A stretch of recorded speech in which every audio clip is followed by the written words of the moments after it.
sa bukid ang puloy anan, dito matagamtaman, kakapoy sa kalawasan.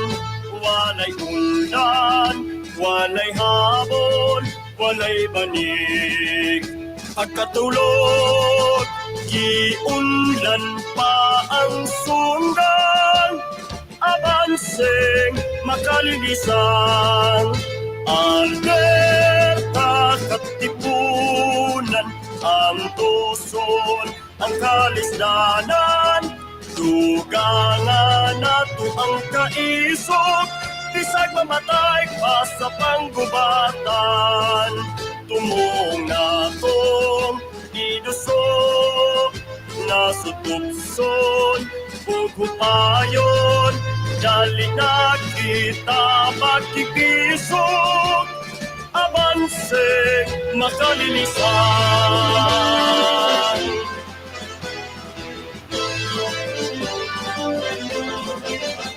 Alerta katipunan, sa bukid ang puloy anan, dito matagamtaman, kakapoy sa kalawasan. Walay ulan, walay habon, walay banig, pagkatulog, giunlan pa ang sundan, abanseng makalilisan. Alerta katipunan, ang tuson, ang kalisdanan, dugangan ako ang kaisog, bisag mamatay pa sa panggubatan. Tumong nato inusog, nasutupson, pugupayon, dahil nakita makipisog, abanseng makalilisan. Alerta katipunan, abanseng makalilisan. Alerta katipunan, abanseng makalilisan.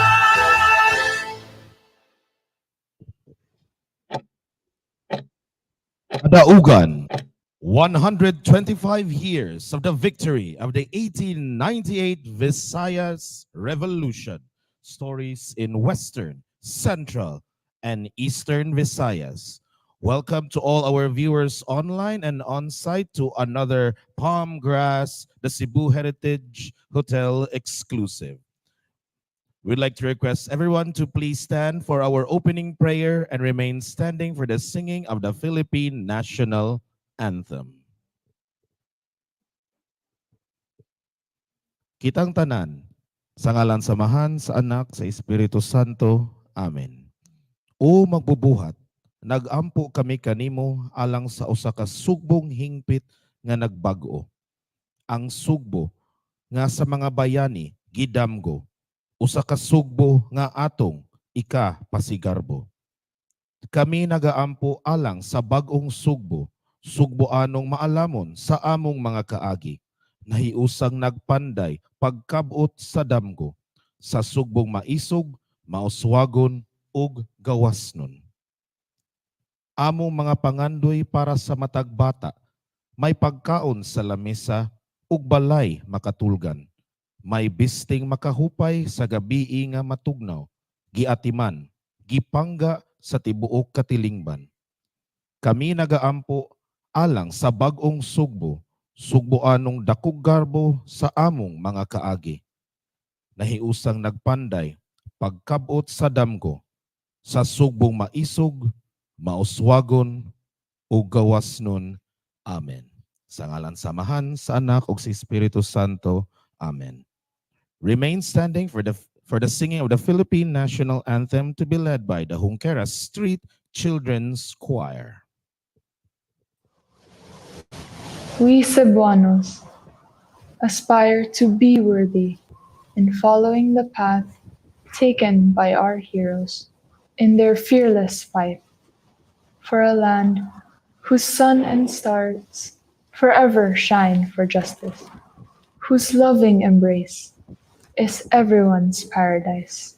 We strive to become a people who love our motherland in our every breath and with every drop of our blood, sweat, and tears.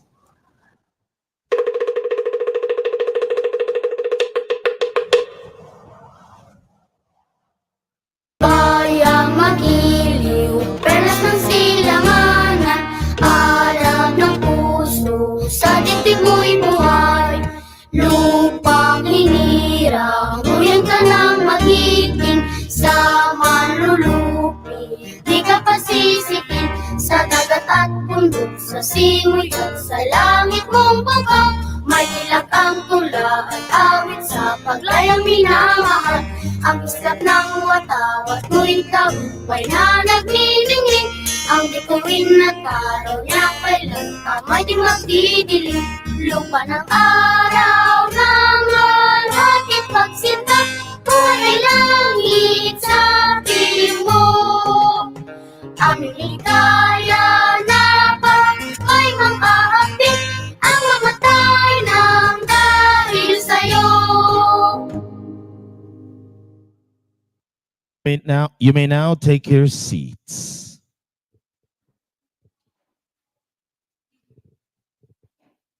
Kadaugan, a celebration of the 125 years of the victory of the 1898 Visayas Revolution. Stories in Western, Central, and Eastern Visayas. We are now celebrating the 125th year of the Cebu Revolution Victory against Spain. So guys, maayong hapon. Good afternoon. Magandang hapon sa lahat. My name is Josh and welcome to another Palm Grass exclusive. Hello everybody. For those who are watching us online, feel free to comment and share the link to your respective profiles. I know we have a lot watching us today. And of course, hello also to our on-site guests. Give yourselves a big round of applause. Tell that person beside you, Happy New Year. Now, we are celebrating something important today. And just to recall lang,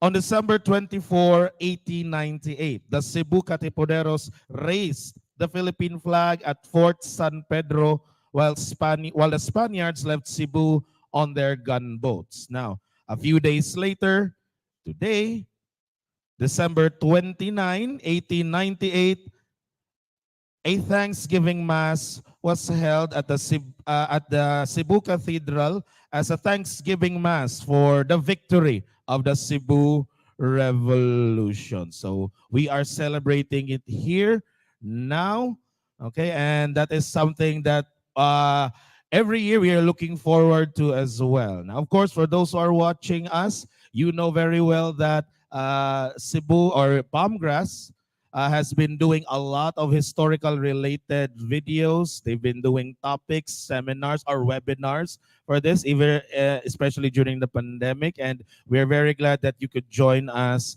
right now. So again, welcome. Hello, everybody. Again, feel free to share, feel free to comment. Okay, so, and because later on, we will also be having some games as well. And aside from games, we also have a special talk with our special guest this afternoon. Now, of course, this would not be possible without our partners. We have the 𝗏𝗏 Foundation Incorporated.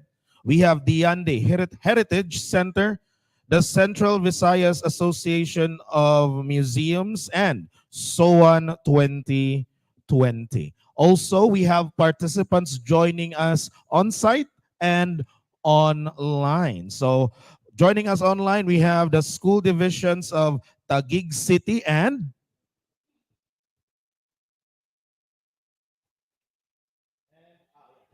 Pateros, yes. So if you are from these divisions, feel free to comment. And again, we are encouraging you to share. And for those who have not yet done this, feel free to like and follow our page. Of course, that is Palmgrass, the Cebu Heritage Hotel.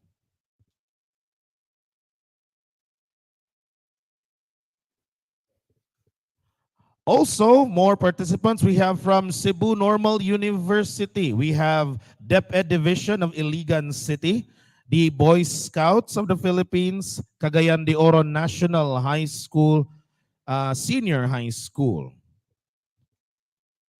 And other than our, okay, so we have more this time from our on-site. We have to recognize also our friends.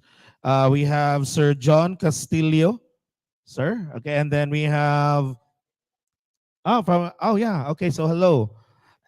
SJ, sir, okay, yes. And then we have, okay, I hope I'm pronouncing it correctly, Mervena.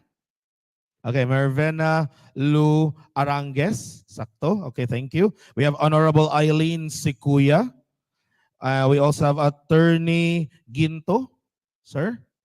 Okay, from the Office of the Vice Mayor. Okay, so, and also we have from Flag, we have Miss Ludith Galenzoga. So thank you very much for joining us here. And we also have our kids earlier, and they'll be performing as well. And we are expecting more guests here on site. So again, thank you for joining us. We have actually a lot of events. So I know we have only how many days? 3 days before we officially end 2023, but we are not yet done because we still have several events here at Palmgrass. First off, we will be celebrating International Human Rights, of course, Christmas. Nagpadayon gyapon ang celebrate of Christmas, Rizal Day, and New Year 2024. Also, later on, we will be doing the launching of our song Pasko sa Kagawasan by the Honquera Street Children's Choir. So they will be performing with us later on. And also, we will be launching something special as well. And for those who are not aware, Palmgrass also sells books. Okay, some of these books are not found in any other stores. It's exclusive in Palmgrass. And we are launching this time, the launching of the Cebu Heroes stickers. Okay, so Miss A later on will be talking more about the Cebu Heroes stickers.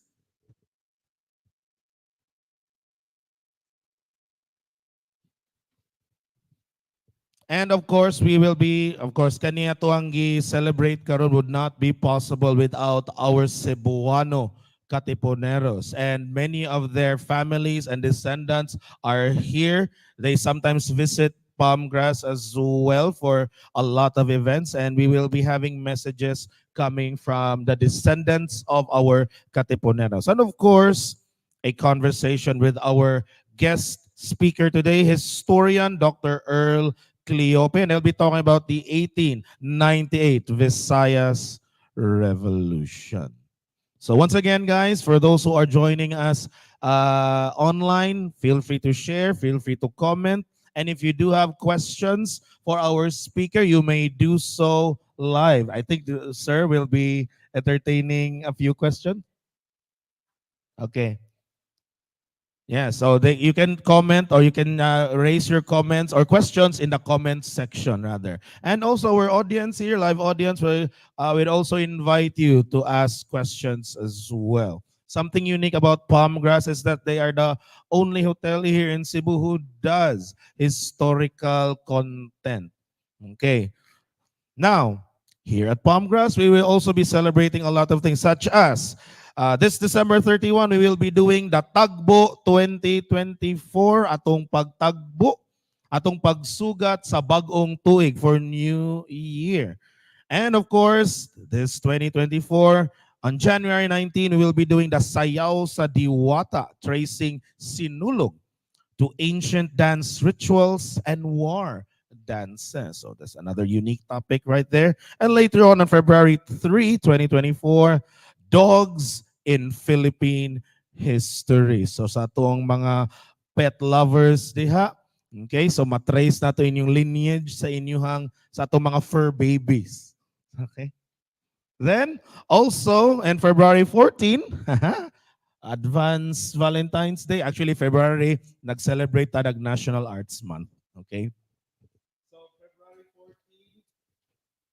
we will be doing the lot of religion, physical intimacies, okay, and religion in pre-colonial and modern Visayas. Okay, so that's an interesting topic.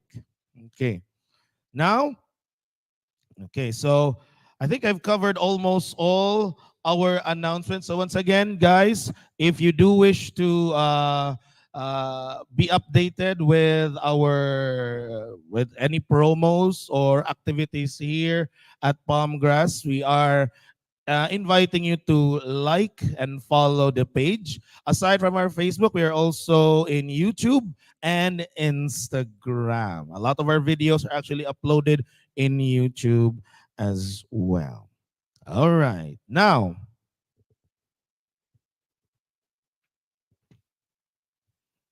okay, so guys, in a while, we will be doing the very first video screening of Pasko sa Kagawasan. So I think our video is ready. Okay, so guys, it is my honor to introduce to you for the first time the screening of our video Pasko sa Kagawasan.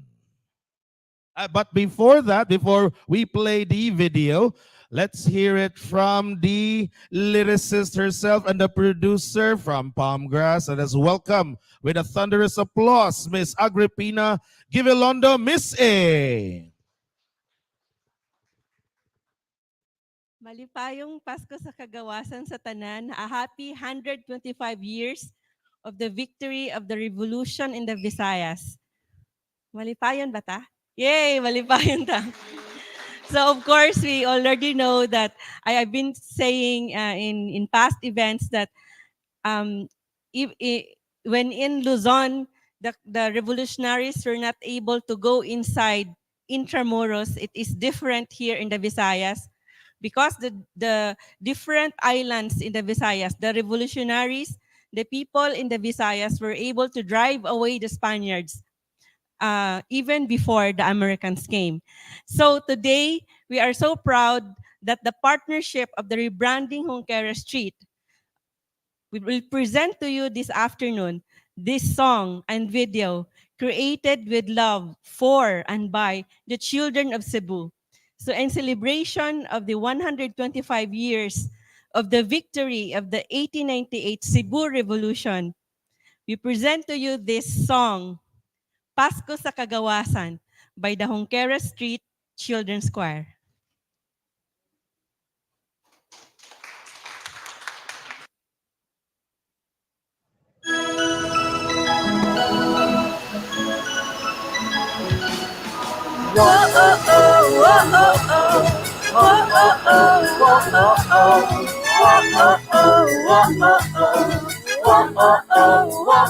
Karuna ang panahon sa paglipay o pagkasi kaysa Pasko si Jesus. Napapagluwas na ito, umiat kong besteras sa pagsaulog sa Pasko, tuig 1890.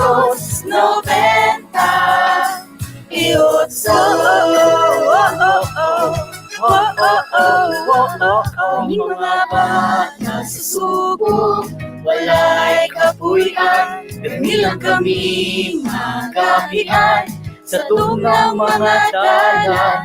Nangita sa inyo ang pagpangga o pag-atiman, kay kami 𝗃𝗃𝗃𝗃 o way kapaingnan. Ang batang si Jesus, nataw nga pobre sa manamo, nanuktok sa mata, kasing-kasing ninyo. Karuna ang panahon sa paglipay o pagkasi kaysa Pasko si Jesus. Natapagluwas na ito, umiat kong besteras sa pagsaulog sa Pasko, tuig 1898.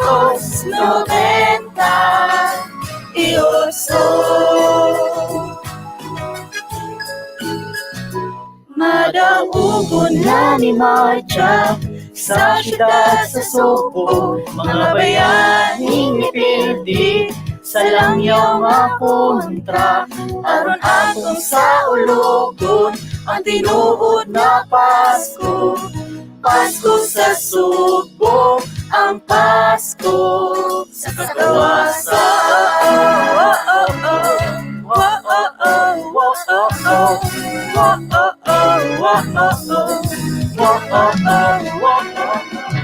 Pasko sa kagawasan, punta atong sa ulugo, itudlo ni Jesus.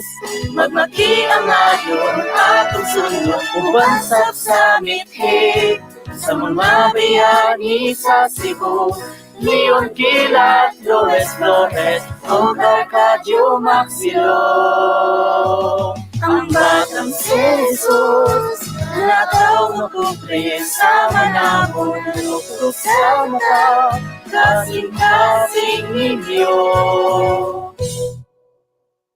Karon na ang panahon, sa paglipay o pagdasi, kaysa Pasko si Jesus.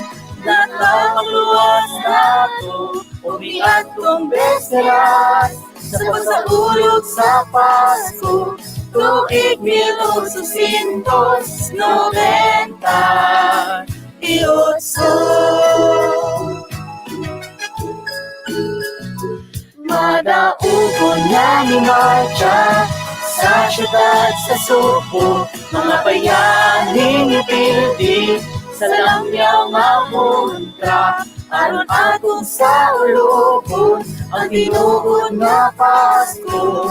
Pasko sa Sugbo, ang Pasko sa kagawasan.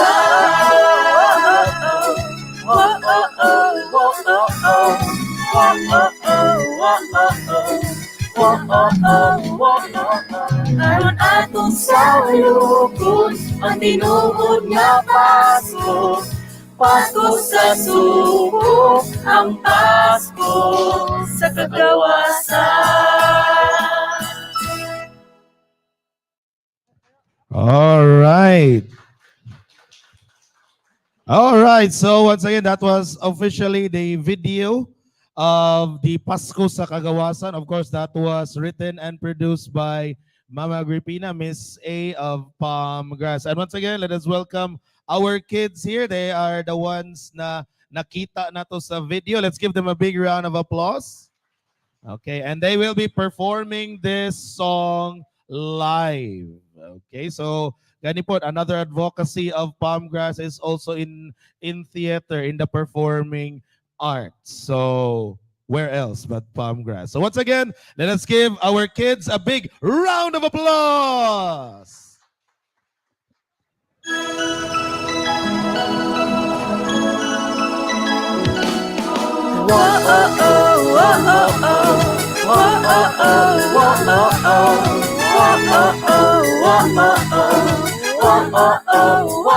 Karon na ang panahon, sa paglipay o pagdasi, kaysa Pasko si Jesus.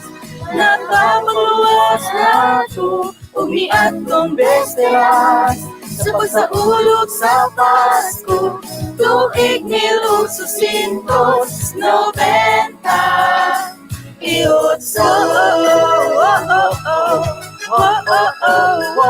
Ang mga bata sa Sugbo, walay kapuy-an, kanilang kami magabian, sa tunang mga dalan, nangita sa inyong pagpangga o pag-atiman. Kay kami ikutom giuhaw, o way kapaingnan. Ang batang si Jesus, nataw nga pobre sa manamo, naluktok sa mata, kasing-kasing ninyo. Karon na ang panahon, sa paglipay o pagdasi, kaysa Pasko si Jesus. Nakapagluwas na ako, umiat kong besteras, sa pagsaulog sa Pasko, tuig 1890.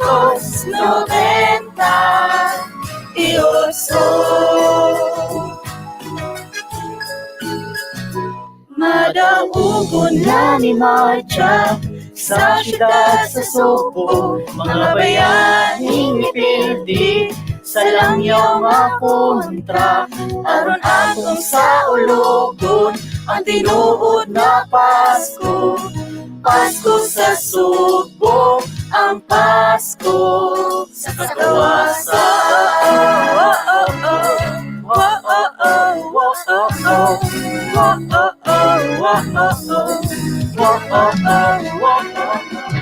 Pasko sa kagawasan, punta atong sa ulugon, gitudlo ni Jesus. Magmaki ang ayon atong sunod, uban sa mithi, sa mga bayani sa Cebu. Leon Kilat, Flores, o 𝗪𝗂𝗃𝗃 ang batang si Jesus, nataw makubre sa manamon, nanukto sa mata, kasing-kasing ninyo. Karon na ang panahon sa paglipay o pagdasi, kaysa Pasko si Jesus. Nakapagluwas na ako, umiat kong besteras, sa pagsaulog sa Pasko, tuig 1890.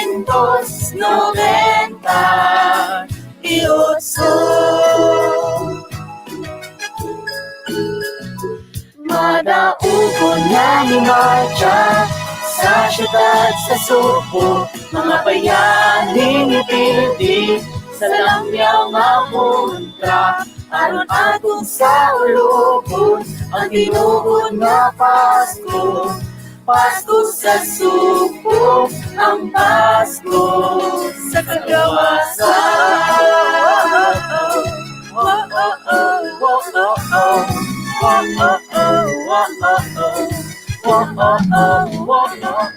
Aron atong sa ulogon ang tinuod na Pasko.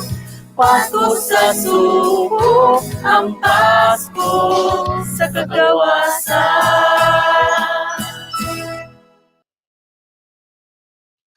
All right, once again, the Hongkera Street Children's Choir. Thank you very much, kids. A big round of applause. Okay, so once again, they were the ones who performed the song, of course, in honor of Pasko sa Kagawasan, which is also the title of the song and the video. This time, let's call in once again Miss A for a special message. So to Honorable the Cebu City Mayor, Honorable Mike Rama, who was here earlier this afternoon to give his message, and we recorded it. To the office of the Cebu City Vice Mayor, Raymond Alvin Garcia, represented by Attorney Ginto, to the PIO, to the representatives from the Barangay Santa Cruz representing. This is Honorable Eileen Sikuya, maayong hapon, to the flag tour guides, to the PIO present here today, to the La Liga Cebu, to the Bagong Teatro Hongkera, and to the Hongkera Street Children's Choir, to every one of us gathered here, and also a special mention, someone who watched us during the street play in that video, who one of the spectators during the street play as we shot the video here at Hongkera Street. We have from Las Vegas, we have our guest John Castillo. So daghang salamat for joining us. He was actually asking us, what is this about? So we told him about that what happened to Cebu 125 years ago, that we won against the Spanish colonial rule. And he said, when am I going to see the video? So you will see the video on December 29. Just come to Palmgrass. And thank you very much for for making true your words of coming here. Daghang salamat to John. So Christmas is for children. Thank you also. I nearly forgot. We have here a guest from DepEd Negros Oriental, and also our resource person, the Vice President for Academic Affairs of the Silliman University, and also a commissioner of the National Historical Commission of the Philippines, Dr. Earl Jude 𝗀𝗀𝘀, who will be discussing with us what happened to the Visayas 125 years ago. So, of course, every one of us knows that Christmas is for children. And it is about a child who was born. How many thousands of years ago? So, and he was born poor, as we have seen in the children sang in the video that you saw and in the song that they performed. So 125 years ago today, December 29, 1898, the Cebuanos celebrated Christmas and Cebu freedom from Spanish colonial rule in a Thanksgiving Mass at the Cebu Cathedral. Today, we celebrate the Pasko sa Kagawasan, Christmas of Freedom, with the children of 𝗃𝗃𝗃𝗃 Street, with the song they performed and acted in the music video. You have seen them sing and you have seen them act. So talented kayo ang mga bata sa 𝗃𝗃𝗃𝗃. So this is part of the rebranding 𝗃𝗃𝗃𝗃 partnership of the 5 barangays along 𝗃𝗃𝗃𝗃 Street with University of the Visayas, the University of San Carlos, and this began in December 2018. And we were so surprised when the children had a brainstorming on what would they perform for the Bagong Teatro 𝗃𝗃𝗃𝗃. They also met on December 16, which was also in 1895. December 16, 1895 was the first showing of a performance of a stage play at the Teatro 𝗃𝗃𝗃𝗃, the old 𝗃𝗃𝗃 Theater. So 𝗃𝗃𝗃𝗃 now has a negative reputation. It is attributed to everything bad, like drugs and prostitution. But we want to recall that 𝗃𝗃𝗃 was actually the governor of Cebu. Governor Inocencio 𝗃𝗃𝗃 was the governor of Cebu in the early 1890s, who built the first physical theater of Cebu, Teatro 𝗃𝗃𝗃𝗃. So now we have a Bagong Teatro 𝗃𝗃𝗃𝗃, a community theater composed of the youth of 𝗃𝗃𝗃 Street and other youth in Cebu. And our aim is to develop the talent of the children and the youth, and using their talent using their talent, they are able to retell the story of Cebu and the story of our heroes. And they have already staged the play 𝗵𝗃𝗃𝗃 on April 1 and 2, 2019, and also another at Barangay Cogong Rabos on May 1, 2019.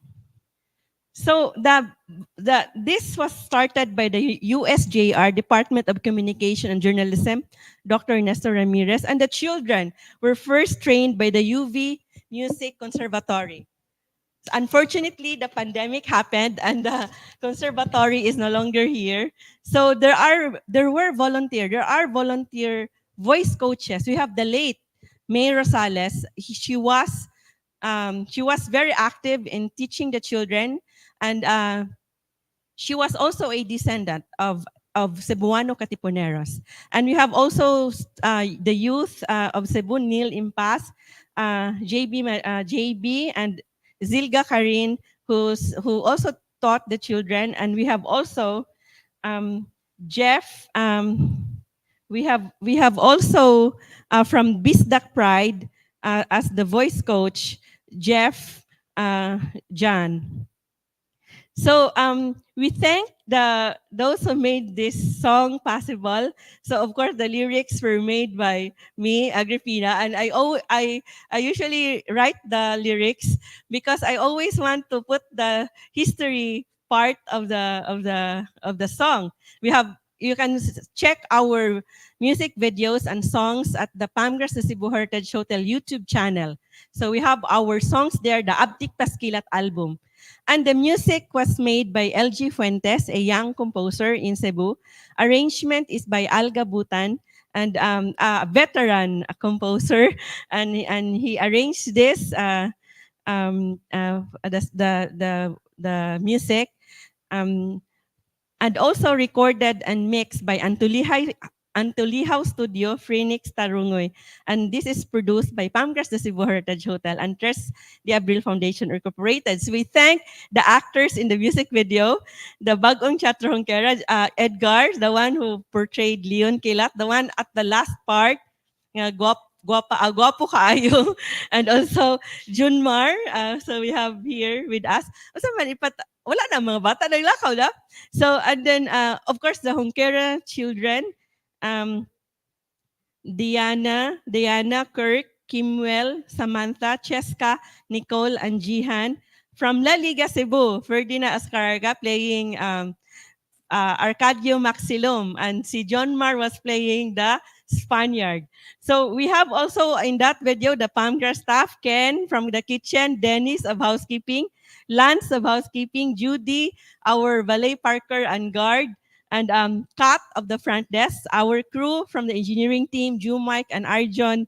So, daghang salamat to our talented music video creators. So we have the scriptwriter Des Suarez, and also maybe for directing, and also Heaven for editing. They are all UP mass communication students, graduates, and one of them, Des, was our intern here at 𝗵𝗃, who helped us make write the script of most of our music videos. So we are so thankful to the youth of Cebu, the children of Cebu, who are now conscious of our past, and we are so proud of them, that we are so hopeful and we are so inspired that because of their knowledge and because they have embraced our past, they would be able to take inspiration from our heroes, and when they become leaders of our country, when they become leaders of our community, they become also heroes themselves, always thinking of others, always thinking of what's good for the community and not of the self. Daghang salamat ug malipayong Pasko sa gagawasan natong tanan. All right. Once again, a big round of applause to Miss A and to all who helped achieve in the production or were part of the production of the video. So, daghang salamat. Another big round of applause. Okay. So, if you want to watch again the video, you can actually catch that one in YouTube. We'll be uploading it very soon. But we have already uploaded a lot of videos there as well for you to look at. Now, this is something that 𝗵𝗃 is known for. In fact, they are very unique. As I mentioned earlier, we're focusing on historical related videos, ranging from facts until mga myths, mythologies, and all. And no other hotel has been doing that. Only 𝗵𝗃. So again, thank you very much to everyone who was involved in the production of the video. And hopefully there will be more music, more videos produced here at 𝗵𝗃. So salamat once again. Now, guys, we are celebrating 125 years of victory. Okay, that is something for the books. And of course, we have our special guests here who will be sharing their messages. I'll start first with, from the Office of the Vice Mayor.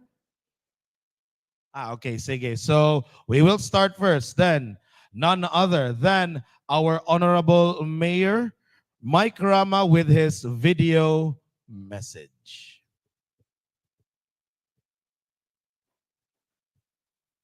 Greetings. What a wonderful gathering, bringing the beautiful struggle of yesterday and then getting into 125 celebration of Kadaugan or Pasko sa Kadaugan.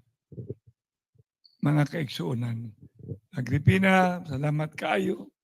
Ang inyong speaker, of course, si Earl Cleope. O sa mga kabataan, barangay nga naa dinhi. Kabalam mo na ko, I'm also a man of history. Also of today, working very hard so that tomorrow is jubilation, rejoicing, and for the youth to be molded. Kanang ginganlan og istorya ni Kilat na nasa libro sad ni Don Vicente Rama ang gubat diha sa 3 de Abril kada ugan sa ato ang mga grupo ni Pantaleon Villegas, other words nganlan og Leon Kilat. Diha sa libro sa kong lolo dito ni gawas nga diin ang ginganlan og revolt did not really start in Cebu. It started in Talisay. Kauna ang Talisay hangtod ni abot niya panahon sa ginganlan og Bindita Lukay. There was a preemptive ginganlan na tuog ought to be on a certain time ki-preempt mo nang nagkagubat dayon. Mo na the Spaniards were caught by surprise. We sing that we always have to read yesterday's learning because George Santayana have said this is a very, very important point from Spain but grew up in America. And he said, those who cannot remember the past are condemned to repeat it.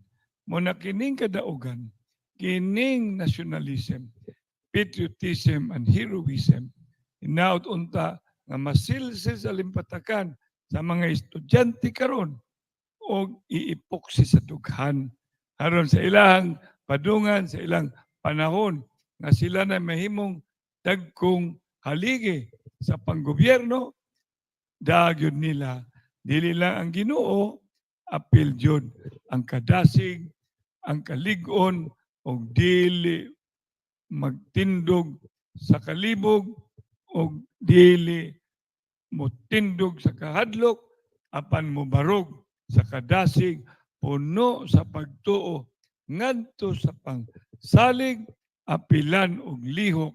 Then you'll see tomorrow's youth responsibility and our elders guidance today, wishing all that it will become a peaceful, progressive, and prosperous Cebu City, island, one Cebu island, and the whole country. This is Attorney Michael Lopez Rama, a man of yesterday, still passionately of today, so that confidence, if we are one, Singapore-like, Melbourne pictures Cebu City, in God we trust. Senior Santo Niño, have mercy on us. 125, Pasko sa kadaugan. Merry Christmas belated. Happy New Year in advance. And Pete Senior, thank you. All right. Once again, thank you very much, Mayor Mike, for taking the time to give your message. And Merry Christmas, Happy New Year, and advance Pit Senior to you as well. Another big round of applause for Honorable Mayor Michael Rama. Okay, now at this point, we will now hear this time a message coming from the office of the Vice Mayor, that is Vice Mayor Raymond Alvin Garcia. We have his representative, Attorney Ronald Ginto. A big round of applause.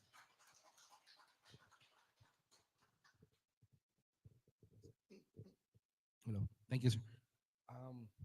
Again, to our beloved Mayor, Attorney Michael Rama, Ma'am Agripina, Sir Earl, distinguished guests, friends from Palmgrass, ladies and gentlemen, may hapon katong tanan. Again, I'm Attorney Ron Ginto. On behalf of our Vice Mayor, Attorney Raymond Garcia, who is also the Chairman of the Cultural and Historical Affairs Commission, I would like to thank you for inviting our office. Marcus Garvey, who once said, A people without the knowledge of their past history, origin, and culture is like a tree without roots. Today, we look back and celebrate a time of a victory. A victory hard won, etched in the sweat sacrifice of brave Cebuanos who refused to bend their knees to colonial rule. Today, we remember our forefathers, their triumph, their audacious march into this very city, the Spanish colors replaced by the proud banner of a free people. Today, as we stand on the shoulders of giants, let us not simply bask in the warmth of their legacy, let us ignite it anew. Let the fire, let their unwavering resolve guide us to the challenges that lie ahead. Let us be worthy heirs of their sacrifice, not by passively remembering, but by actively building a future as bold and unwavering as their fight for freedom.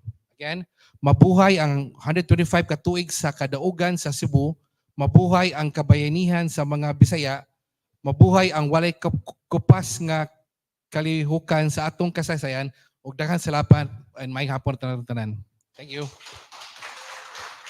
Thank you very much, Attorney, and thank you very much also to our beloved Vice Mayor. For those who are not aware, our beloved Vice Mayor is actually supporting not just kaniya mga historical na mga activities nato, but also culture and the art. I always see him in mga art openings, kani mga museums, and is also very active. So thank you very much, Vice Mayor, for your message, and once again, thank you also to our to Mayor Mike for his message as well. All right, so we now proceed to the highlight of our event, and that is our talk proper with our guest resource speaker, Dr. Earl Jude Cleope. And I will turn you over to Miss A, so she can properly introduce our speaker and our very, very special topic for today. Miss A? Maayong hapon sa tanan once again. So daghang salamat to everyone who is here on site and also to those online. So unsa inyo ikasulti sa performance ng mga bata sa Pasko sa Kagawasan? So a round of applause for the children. And we have also our reactions from the online audience saying very good job from the DepEd Taguig City and Pateros. Congratulations, everyone. Very good job. Good job. And also, Lyndon Johnson is saying, watching now from, he didn't say from where. And also, Ellen is watching from the tour guides, watching from Canlaon. Daghang salamat, Ellen, for joining us, even if you are in Canlaon. And also from Taguig City and Pateros, Romel, Ana, and Janet Diego. So the children of 𝗏𝗀𝗃 Street have been rehearsing that song since 2019, but then they stopped during the pandemic, and they have been on and off in the rehearsals. They have been singing the national anthem, as you have seen when we started the video, the program today. And so this afternoon, please also watch out for the launching of the Cebu stickers, Cebu Hero stickers, created by the illustrator of this book. So in 2018, we had a workshop with the Cebu children because we were thinking of a children's storybook that would tell the story of of the Cebu Revolution, the story of our Cebu heroes. So we were thinking about who will be the author of this book for children about our Cebu heroes. So some of our friends, consultants, like our video creator in 2018 to 2020, suggested that why don't you ask the children to write the story that is interesting for children? So we gathered about 20 students, learners from Cebu City schools, and they were able to. We chose about 4.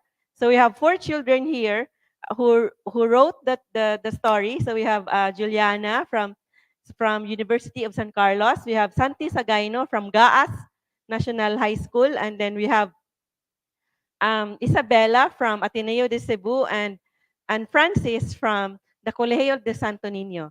So they're a mix of learners from the private and public schools.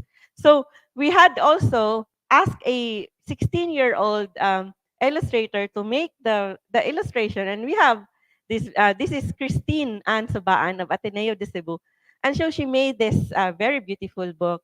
The illustration of this book with a story by children and illustrations also by children. So this afternoon also, we would be launching the stickers of the CV heroes out of her illustration. So watch out for it. So now we would like to discuss, to have conversations with our resource person this afternoon about the stories in the Visayas of how the Visayans fought and won against the Spanish colonizers. We always say, I remember the one of our interns from UP Cebu Communication, our scriptwriter in some of our music videos, and she was studying about history, and she was so disappointed and she was so discouraged because she said the Americans bought us from the Spaniards. We did not win. No, no, we won in Cebu, and in different. At that time, I only knew about Cebu. In Cebu, we won. We drove away the Spaniards on December 24, 1898, and Cebu was ruled by Cebuanos until the Americans came in February, and that's February. Isa, kana saan niabot ang mga Americans in Cebu? Walay mo answer. Ikaw, dapat ka Fort San Pedro. You're always at February 21.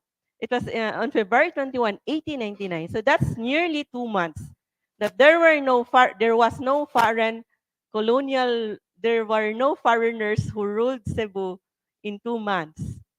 So, and it also happened in the different parts of the Visayas. And we are going to discuss this afternoon with our resource person. So our resource person he is a member of the board of the Philippine Studies Association Incorporated. He is also a board member of the Philippine National Historical Society. He is an assessor of institutional sustainability of the Commission of Higher Education. He is he was a technical working group member and cultural mapping project and former head of the National Committee on Historical Research of the National Commission for Culture and the Arts, or NCCA. And he is now a commissioner of the National Historical Commission of the Philippines. And we are so delighted when he is a resource person, because our audience always say that he is a very engaging speaker, not very academic, bisag academic, even if he has references from really so many books, but he is able to discuss this nga dili ta ma-board, hopefully. And then so, we are so delighted that we have with us on site today the Vice President for Academic Affairs of Silliman University. Please help me welcome Dr. Earl Jude Cleope, PhD. Maayong hapon, daghang salamat. So, daghang salamat to Dr. Earl for being with us once again. So, you remember him last year, same day last year, he was here with us, and we discussed also those precursors of the revolts in Negros Oriental, and so because of that, because of his discussion at that time, we knew that the the those who launched the revolt in the different parts of the Visayas, some of them, the motivation was they were so angry of the new religion, and they wanted to go back to the old religion because the new religion prohibited them from practicing their ancient sexual practices. That's why we had Dr. Earl again as a resource person in our Valentine's Day discussion earlier this year, iyot ug gubat. So, physical intimacies and war. So it's because of the prohibition of physical intimacies that there was war. So, so now, and of course, this culminated right now in the revolution all over. And so makapahimo gyud gira ning kuan day gyud pugnan ka no. Basta nya ingon pugnan pay baha, di ba?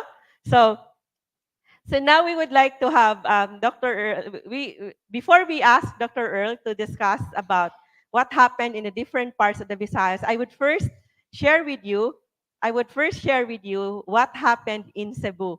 So we have been always discussing about Cebu. You know already that you know already that there were different versions of how Katipunan or the revolutionary organization in Cebu was formed. There were different versions, and one of these versions was that it was on June 19, 1897, during the birthday of Jose Rizal, that the first chapter of the Katipunan was formed in San Nicolas. And San Nicolas is a town in Cebu that was really the hotbed of the revolution because Candido Padilla was here, and they were so against the annexation of of San Nicolas to Cebu City. So, and of course, you know about the Battle of 𝗃𝗃 the 𝗃𝗃, the first uprising against the Spaniards in 1898.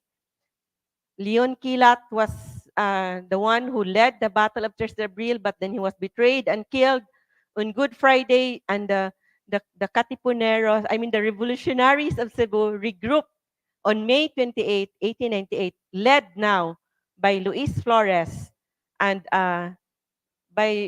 General 𝗪𝘂𝗃𝗃. We show our. So actually, I was hesitant in calling them Katipuneros because one of our resource persons also in our past events, Dr. Michael Colonnane, said, he emphasized in one of his discussions that Cebu would have risen up even without the Manila Katipunan. And he said that most of those who joined the revolution were not members of the Katipunan. And I told him, but Leon Quilat was a Katipunero, and he made initiations in Ermita at the house of the Alauras. And of course, he was convincing the other Cebuanos like the Ramas and also other Cebuanos to join the revolution through that with after showing the power of his anting-anting. So that's also what Dr. Michael Colonnane said. Most of them were not members of the Katipunan, but they joined the revolution. So, so on May 20, so there was a very major organizational meeting that happened on April 2, 1898, a day before the Battle of Tres de Abril. And it happened at the house of the ancestors of the orders of Pamgras, in the house of Spanish mestizo lawyer Isidro Givelondo. And in that meeting, they were able to elect and appoint the officers of the revolutionary organization in Cebu. That was why even if Leon Quilat died or was betrayed and martyred, the revolution continued on May 20. So this is the meeting now, the regrouping in the Sudlun Mountains with Luis Flores and other revolutionaries in Cebu. And so I would like to tell you more about the battles in Cebu. So after they regrouped, the Sudlun became their headquarters. And so there was a battle that happened on May 28, 1898, the Battle of Bitlanghil. It is in Sudlun. And of course, the very popular athlete Mary Joy Tabal has ancestors who were also revolutionaries or who were part of the leaders of the revolution in 1898 in Sudlun. So in the Sudlun Mountains, the revolutionaries led by Rafael Tabal, assisted by Valentin Gascon, successfully defended the Bitlang Pass against the Spanish forces who wanted to attack the Sudlun headquarters. So the superior weapons of the Spaniards were not able to defeat the spears, the sharp bolos, and the stockpile of large stones and logs. And they only had 6 rifles.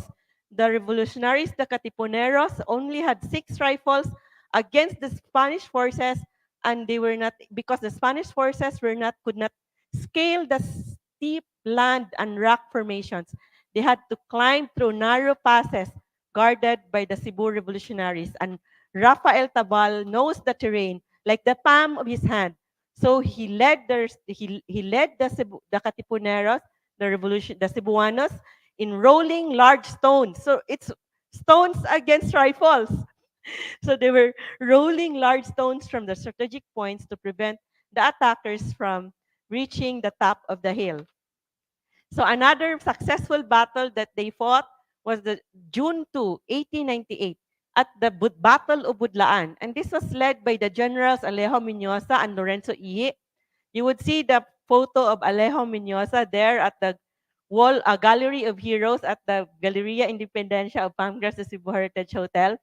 So they were able to defend the headquarters of Sudlon because they put an encampment at the Budlaan in Talamban against the Spanish forces led by Captain Garcia of the Spanish cavalry. So they had actually a budyong blown by a San Nicolas nun, Damaso Tablasa, and because to warn them that the Spaniards are approaching.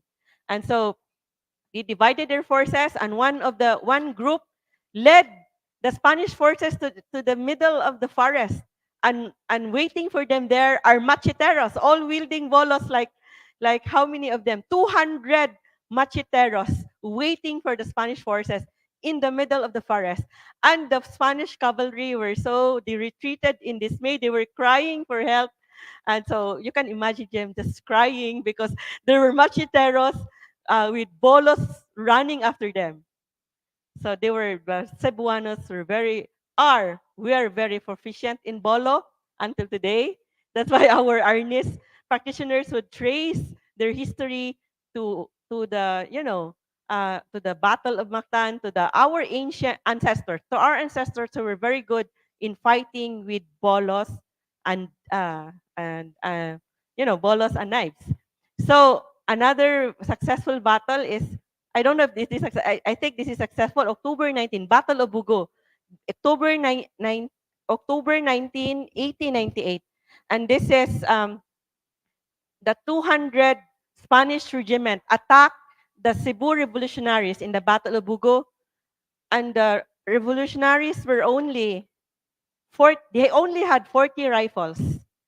And a shooting match ensued, and the loyalists, and they were equal in number, but I think that this is not really very successful because the Spaniards had less casualties, and the Cebuanos retreated with 10 casualties and scores wounded. So, but this is a temporary setback because they were able to win the final victory in December 24, 1898. So, nahuman ako tayo. Overtime na ko sa akong Cebu history. So actually we would discuss more about how the Cebu revolutionaries formed municipal councils later. So now we would now go to the other parts in the Visayas. I remember that some of our followers, like, they would always, some who don't want a monopoly of Cebu stories, they would always say, Panay left the group. Negros left the group. This is only about Cebu. And we always say, no, we are not just discussing Cebu. We are discussing the rest of the islands in the Visayas. So now we would like to ask our resource person, Dr. Earl, to tell us first about the Panay Revolution. During the Panay Revolution against the Spanish colonial rule. May we show, Dr. Earl? Hello. Maayong hapon sa tanan. Sige.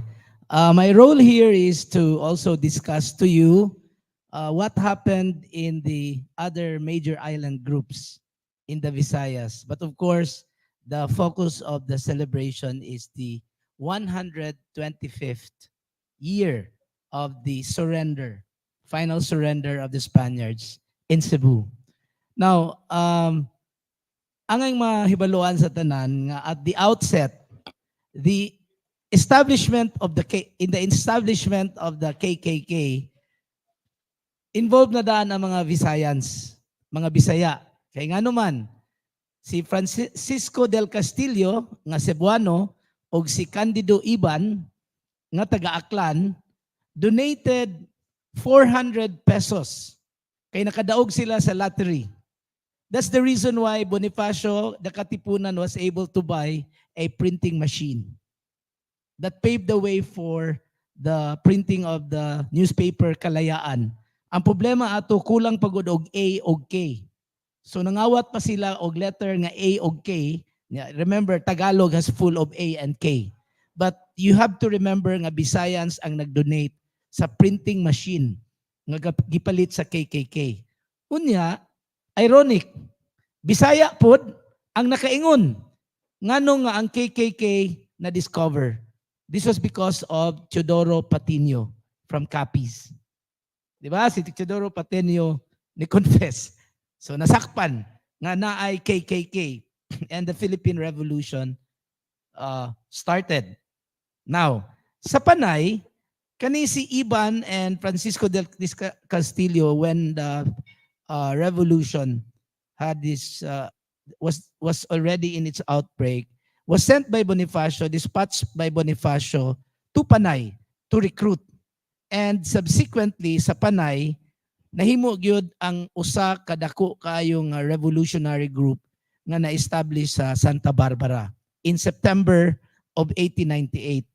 Ang problema lang kay nangisog si Bonifacio because, or not Bonifacio this time because Bonifacio died already, nangisog si President Aguinaldo kay ang taga-Panay instead establish a council of the federal states of the Visayas.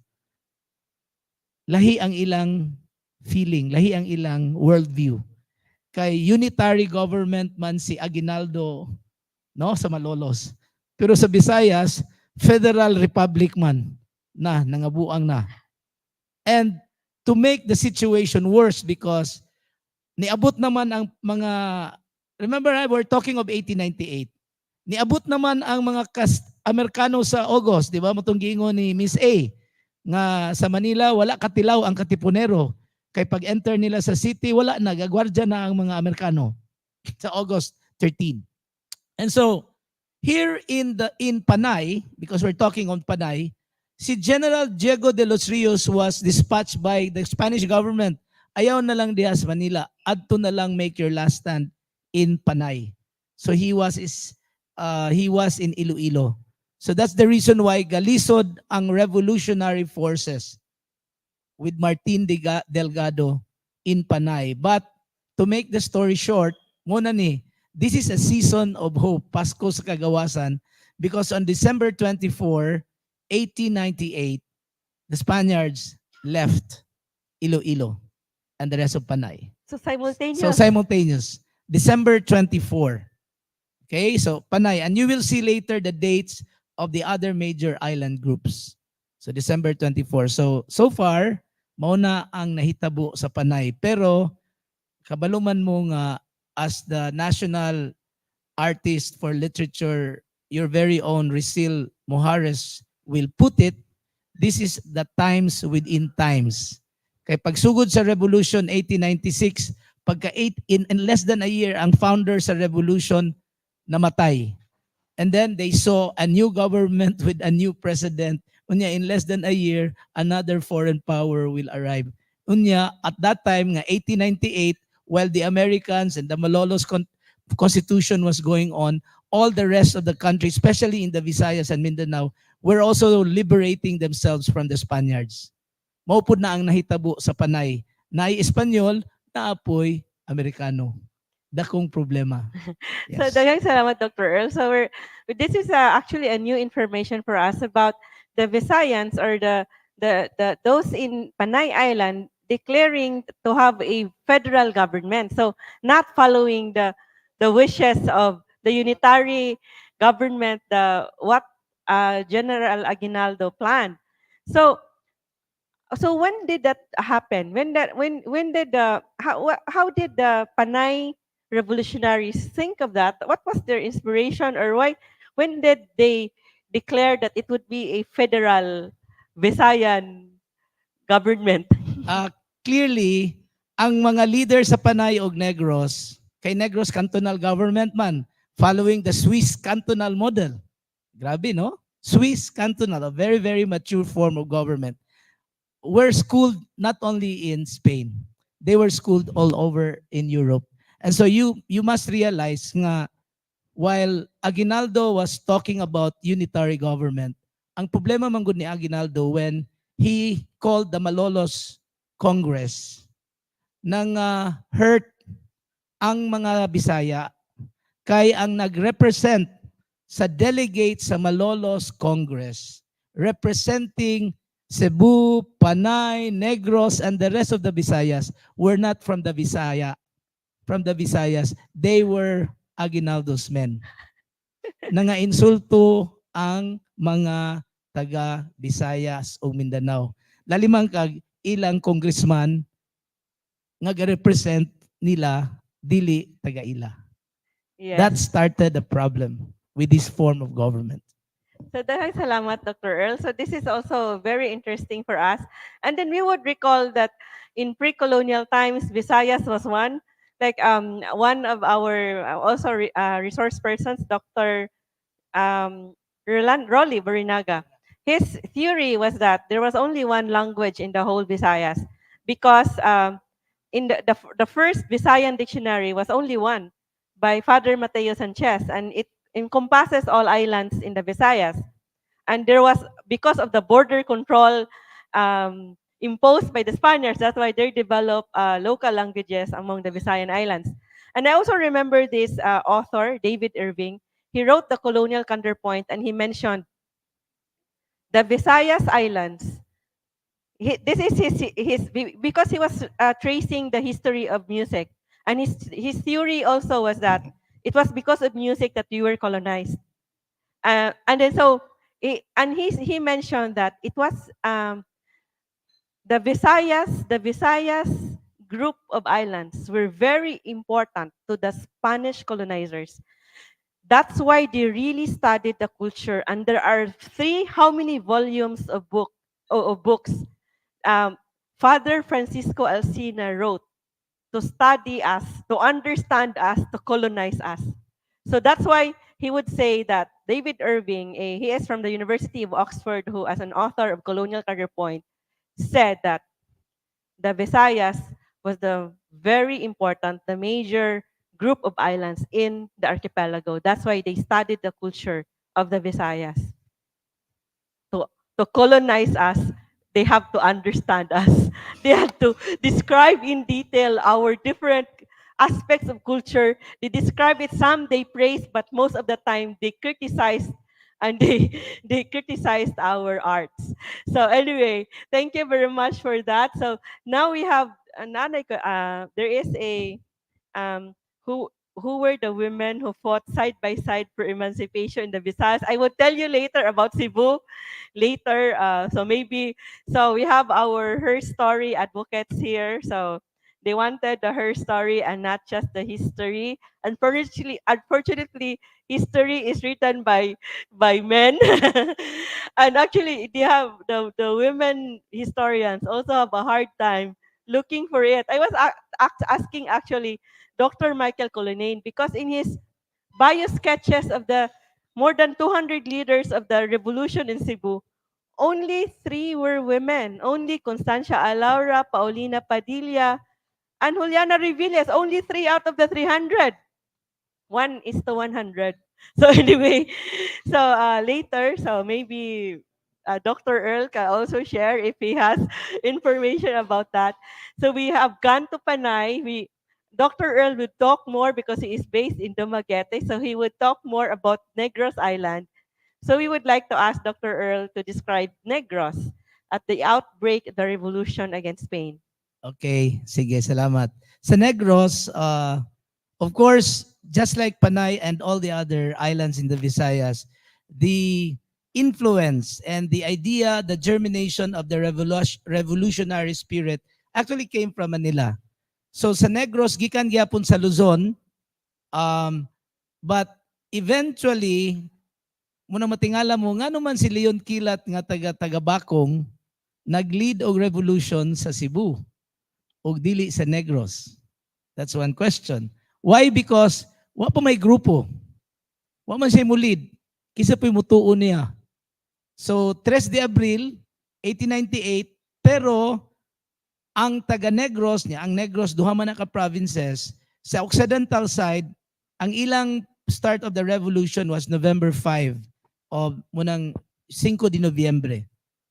Anisito Lacson and Juan Araneta lead the march of the revolution on November 5, and subsequently by November 17, the Spaniards were driven away. Now, the Oriental side saw this also as an inspiration. So, si 𝗂𝗂𝗃𝗀, General 𝗂𝗂𝗃𝗀 of the North, sa 𝗵𝗀𝗃 and 𝗵𝗂𝗶𝗂𝗁 of Shaton, also from the South. Also, pero may kayo silang mupili og march. They started the march on November 17 para timing pista sa Dumaguete. On November 24, they were already around Dumaguete. So by November 24, the Spaniards were out of Dumaguete. So they had a very nice fiesta on November 25. But of course, sa ako nang gi-stress before, nga unlike in Cebu and unlike in Panay, there was no face-to-face battle that happened. In fact, dito sa Bacolod, they disguise mga kanyon nila, ginamara o sa saging, disguised as cannons. So surrender na, dalagan na ng mga Kastila. Diri sa Dumaguete, wala. The Spaniards scampered away. There was no face-to-face fighting. But the fact remains that by November 25, wala na'y Espanyol. But what is worrying here is that they were also trying to take a look. Ang Occidental were looking at Panay, what is going on. So they also established their own government. And what happened next was very, very interesting because Negros, both sides, Oriental and Occidental, by November 30, established the Negros cantonal government following the Swiss model. Wow. So Swiss model, mo po na ang Negros. So actually, so they were able to go to other parts in Europe, not just Spain, to study. Yes, muna, ang Aguinaldo nga advisor, si 𝗵𝗶𝗃𝗀. Ang brains ni Aguinaldo si 𝗵𝗶𝗃𝗀. 𝗵𝗶𝗃𝗀 never left. He was just reading. But most of the elites and the intellectuals in the Visayas went abroad because of the sugar money and the trading. They were really very, very well read. Germany, Europe, Switzerland, the US. And so they already had these comparable forms of government. That's why as early as 100 years ago, they were already talking about the federal system. So the federal states of the Visayas in Iloilo and the federal cantonal government of Negros. Yes, thank you very much for that, Dr. Earl. So we would now like to ask you regarding this. What was the communication of the Negros Island? So Panay had also, I guess they had cooperation also because they are just near each other. So what was the relationship or cooperation of, communication between the Manila Katipunan and the revolutionaries or the Luzon revolutionaries with the Negros Island revolutionaries? They were communicating by dispatch, by letters. Very interesting, during the Philippine Revolution, there was already a regular boat ship trip from Luzon. There were 3 routes, and all these routes passed by the Visayas to Mindanao on a weekly basis. So nanay barko, nanay biyahig barko, sige. And they were all communicating. That's why later when I will share with you about bisag wala nila gi-appeal, ako na lang i-appeal ang Samar, Leyte, and Bohol para makomplete ang the Visayas. They were really communicating with each other.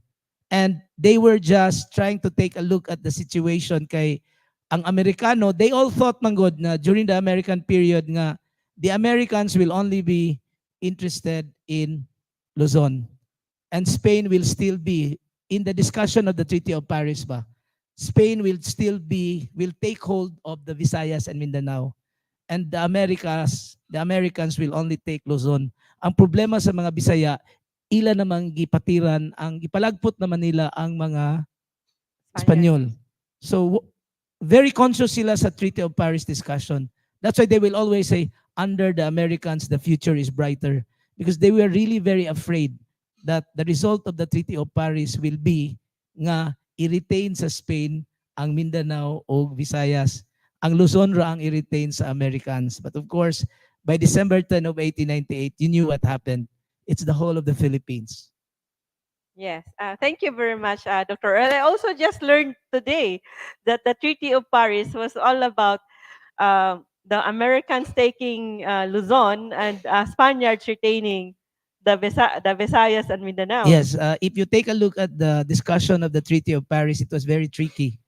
They were really, the Spaniards really wanted to take control of Visayas and Mindanao because of the sugar. The Yes, sugar industry, the sugar plantation. They were really very interested. Pero they could not. ni kuan man ang Spain. They could not defeat the Visayans. They were actually, diba, in history, they went to Luzon because they were starved here. There was a silent revolt here in Cebu and the different parts of the Visayas. In Panay also, the Babaylanes poisoned the Spaniards. They starved the Spaniards and they created artificial food scarcity. They wouldn't have supplies coming into Cebu. If the Spaniards would go to other islands for food expedition, they wouldn't know that there are already emissaries who went there first. And when they reach that island, the people in the island, in the different parts of the Visayas would say, we don't have any crops, we did not harvest anything. So they would not give food to the Spaniards. So during the Portuguese attack, the Spaniards were eating rats and mice during the Portuguese attack. So they had to go to Panay. Yeah, another reason also was nauna man gud ang mga Portuguese diri abot mga 10 years earlier, 20 years, and they resorted also to pillages. And the people in the Visayas thought that the Spaniards are Portuguese. Were Portuguese as well. That's why pag abot dito sa Panay, gigutom yun silang maayo. Kay nakaingon man silang mga Portuguese gyapon mga kawatan man So the Spaniards went to Manila in 1571 and brought with them those Christianized Visayans and defeated the Tagalogs in the Battle of Bangkusay. They were only able to defeat the Tagalogs because of also the presence of the Visayan warriors, the Christianized Visayan warriors. Even if they were driven out from the Visayas in 1569. Okay, they went to Panay in 1569. They were in Cebu in 1565. The Battle of Bangkusay in Luzon, in Manila, was in 1571.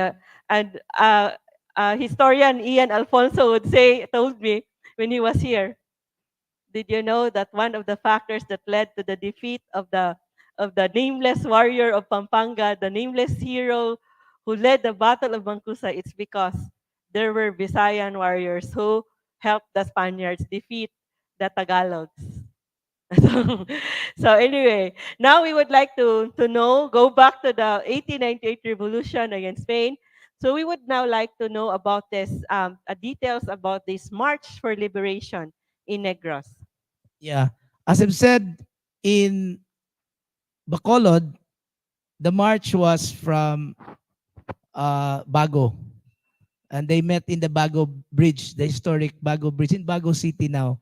And mo lagi to, the revolutionaries were very clever that they made artificial cannons out of banana stalks and paraded them on Bago Bridge. And when the Spaniards saw that, the first scouts of the Spaniards saw that, they reported heavily armed kayo silang Juan Araneta o si Aniceto Lacson. And that's why they had to withdraw. On the other side, sa Oriental, pagkadungog nila nga this happened in the first week, they also started their own march. And along the way, you might ask, kinsa maning ilang kuyog sa mga march? Well, Don Diego de la Viña is an asindero. And so he gathered all his workers. And along the way, gaura-urada, atuta, dala, sala. And then of course, Felipe Tayco also is a landlord from the haciendas in Chaton. And of course, it was a very joyous march, liberation, but as I've said, no single gunshot was fired. So it was because of the talent of theater, performing arts, talent of the Negrosanon. Or so is that the 5 de Nobyembre? 5 de Noviembre is the occidental side, and November 24 is the oriental side. So it has a different, because so the 5 de Noviembre is different from that march on November 25. Yeah, different because duha man ka setting, Bacolod o Dumaguete. Yes, because in our discussion also tracing the history of theater, Rudy Riveche of a theater veteran also in Negros was telling us about this the the the elements of theater in the revolution in Negros, that they use props and acting to fool the Spaniards, that the Spaniards would think that they are carrying weapons and firearms, but actually they only had props. Yeah, that happened in the occidental side. So that's November 5, November 5. 1898. Yes. And this one in Negros Oriental, November 24, 1898. 1898. So now we would like also you to know that in Cebu also during this period, so we have this map in Cebu. Do we have? Yes. So we have this map of Cebu, and the different parts of Cebu have already General Arcadio Maxilum. So also this was led by the president of the organization, Luis Flores. They were already creating revolutionary municipal governments in the different parts of Cebu. May we have the map of the 19th century map? Any map of Cebu? So so we have the so of course our resource our references for this are the books on Cebu history. Actually, Mayor Mike Rama asked for copies of the book, and he has already copies of these books. A short history of Cebu by J. And this contains the details of how the Cebuanos created municipal governments in the different parts of Cebu. And also we have this book, Leon Kilat, The Untold Story of the 1898 Cebu Revolution. It is described in detail here how the revolutionaries in 1898 in Cebu, how the Cebuanos created the anting-anting, and also Francisco Maria Labrador, Simplicio Alaura, Anastasio Rama, Elpidio Rama. The Ramas were one of those who reproduced the anting-anting to be used by the revolutionaries in Cebu. And I remember that, Nana, map? Yes. So I remember that one. So we have actually the 18th century map. 19th century map. You usually use it in our today in history. So the different parts of Cebu that already had the so the different parts of Cebu that already had established the Junta Popular are these towns: Mabolo, Talamban, Mandaue, Consolacion, Upon, Cordoba. Michael, wala tayong map? Yes. So we have Mabolo, Talamban, Mandaue, and the general who was assigned, the primary general assigned to do this was General Emilio Verdiflor, who, according to one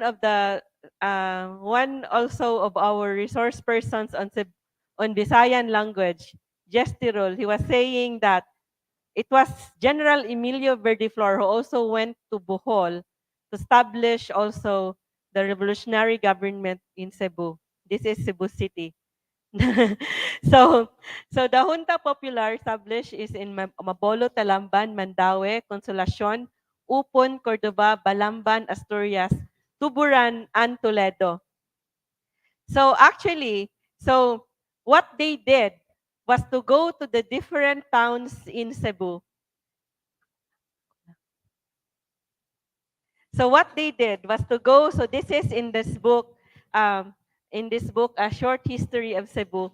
So what they did was to go to the different towns of Cebu, and they gathered the municipal council in the existing municipal council in those in those um, in those towns. And then so of course they told them that the revolution is now winning. So would they change? Would they be changing sides? So those municipal councils that were aligned previously with the Spaniards, some of them or most of them changed loyalty, and they were transformed into the Junta Popular. So they changed sides. So they defected to the revolutionaries instead of being loyal to the Spaniards. So that's why on December 16, 1898, the Cebu revolutionaries occupied already El Pardo. This is led by General Arcadio Maxilum. And so on December 20, 1898, General Arcadio Maxilum appointed by the President Luis Flores as the Gobernador Interino of the Cebu province while the Spanish government was still in Cebu City. And after his election as the General-in-Chief of the Cebu Army, Maxilum sent a formal communication to the Spanish authorities informing them that the revolutionary government of El Pardo has already been installed, and he also Maxilum demanded that the Spaniards peacefully surrender to avoid bloodshed. So the Spaniards hastily responded that they be given time because they are leaving Cebu. So on December 24, 1898, so it was now the time that the Cebuanos, the Cebu revolutionaries marched inside Cebu City, and the Spaniards left Cebu on board their gunboats, and they themselves tore their flag at the Fort San Pedro. And now the Philippine flag was flown at the Fort San Pedro instead of the Spanish flag. So now we would like to have this question for Dr. Earl. So if you have questions, please indicate it. Please write your questions and comments at the comment section of our Facebook Live event. So daghang salamat to Ellen, who is saying that the discussion on the sexual aspect of the revolution. They are tour guides in Cebu, and so they usually have this as an entry. Like this became the icing of my tour commentaries, which makes my guests more eager to learn more about our Visayan culture after knowing that the Visayans fought against the Spaniards because of prohibition of sex practices. So that's why the tourists, the clients of Ellen would now want to know more, especially of the sex gadgets of the Visayans. We have a replica of that at our Galleria Independencia just outside this function hall. So so the questions were there secular priests involved in any revolutionary movement in the Visayas?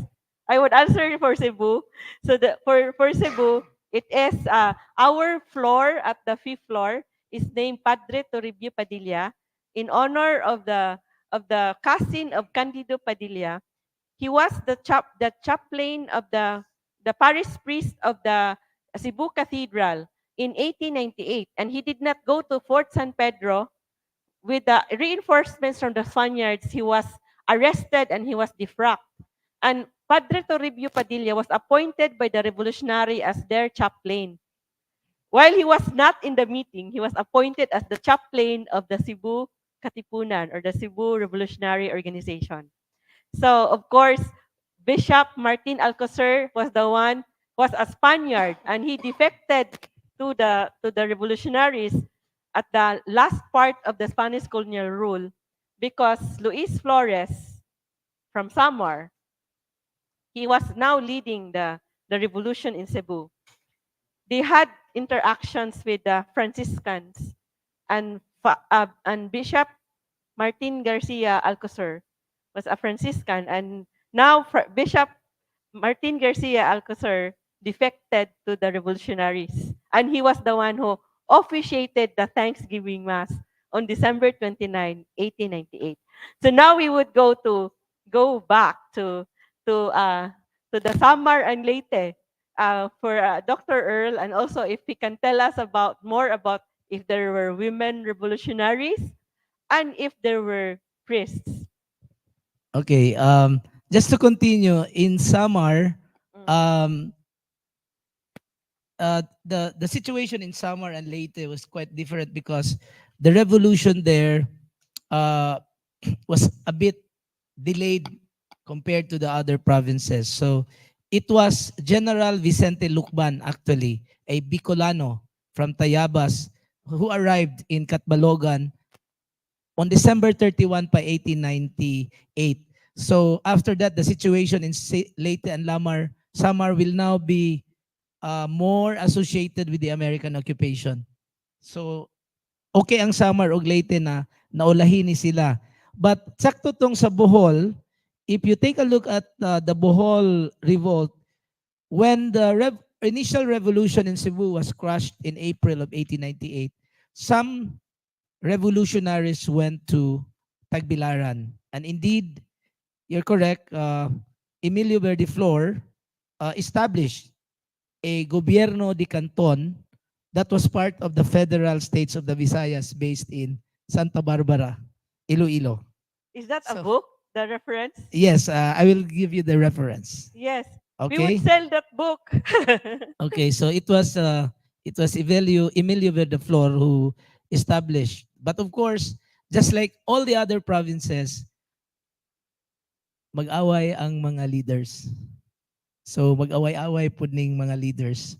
In fact, I'm reading some of the text from an article that I wrote for the Journal of History entitled "The Visayan Tagalog Tensions in the Philippine Revolution," which is really very, very clear as a manifestation all over the Visayas. It was really a tension between the Tagalog and it's still existing, right? Even up to now. So anyway, and to to answer the query on the priests, in Dumaguete, a Spanish priest decided to stay, Pedro Bengoa, and he officiated the mass after the liberation. But in Bacolod, it was a different. The recollects were they had their walk of shame. They were walking and people were jeering at them and throwing some peanuts, or not peanuts, bananas, tomatoes while they were walking out of the. So lahi ang sa sitwasyon. But in Dumaguete, yes. I am not familiar yet with the other, but and certainly there were defections, especially among the native priests. There will be a lot of them as expected. But in terms of women leaders, there's an ongoing research on women leaders, but the most prominent is Teresa Magbanua in Panay. But we do not find up to now a substantial, significant woman or lady leader in Negros, basically because the revolution, kuno, sort of, was started by landlords. Landlords man ang gasugod.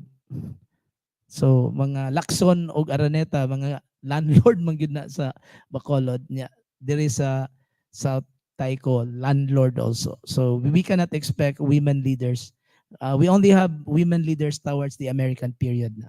Yeah, so we would see how the role of the women regressed from pre-colonial times until the Spanish period. But then in Cebu, one of the leaders was Candido Padilla, and you would see he was in San Nicolas. He was a principal person in San Nicolas. He was teniente municipal. He was who was the pass, but his wife, his second wife, Juliana Revillas, also a property mestiza.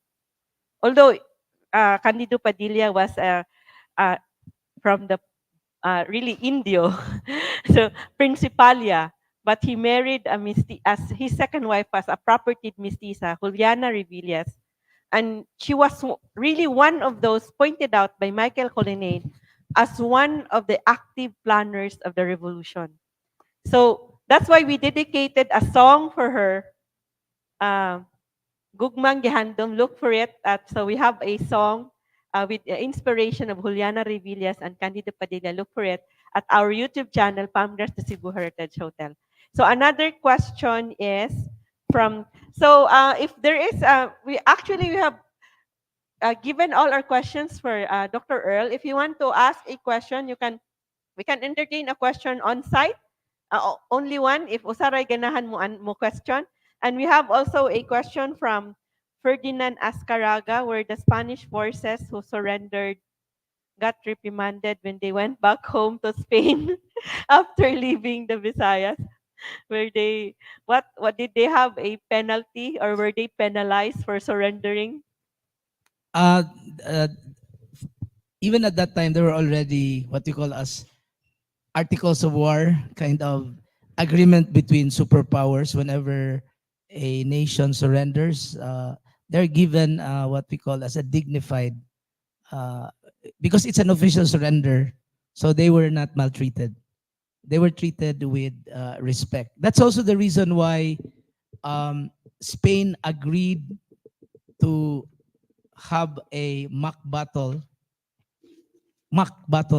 with the Americans in August 13 of 1898. This was through a mediation of a Belgian consul, because the Americans said, you know, we just try to make it a show that we are fighting, but surrender immediately so that you will not be harmed, you'll be treated with respect, and you still have your swords and guns with you. And we will leave you in peace. That's why you have the mock battle in Manila. And yeah, there were protocols. We call that protocols of surrender. So they were not reprimanded. So Protocols of surrender were observed. So that was why General Arcadio Maxilum, when he wrote a letter to the Spaniards, yes, when they wrote a letter, and when the Spaniards said, "Just give us time," okay, Maxilum told them to avoid bloodshed. You leave now. So leave peacefully. So they were given a chance to leave and not be engaged in battle.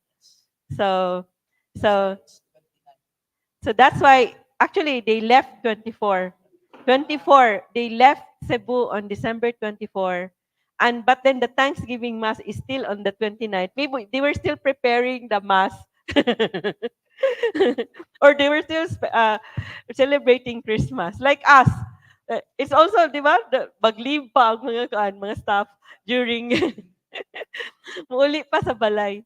So there is a from Dana Honrales from 𝗀𝗃𝐺CIS Tapat, magandang hapon po. And then Jimmy says magandang hapon from Taguig. And also 𝗪𝗂𝗂𝗃𝗃, the supervisor of the Araling Panlipunan of DepEd Taguig City and Pateros, is asking, was the mock battle of Manila Bay, did the mock battle of Manila Bay happen on May 1? Is this Hindi, 1898? hindi po. The mock battle of Manila Bay was supposed to be scheduled on August 11, 1898, but there was a typhoon. And so it was postponed to August 13. May bagyo man.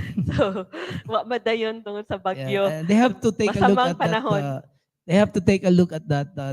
This is not well discussed in Philippine history lessons, but this has to be discussed. That the surrender of the Spaniards to the Americans was a show. That's why it's called a mock battle. This was so that the Filipino soldiers will not be able to enter the city. So once they entered the city, they realized that the Americans were already guarding.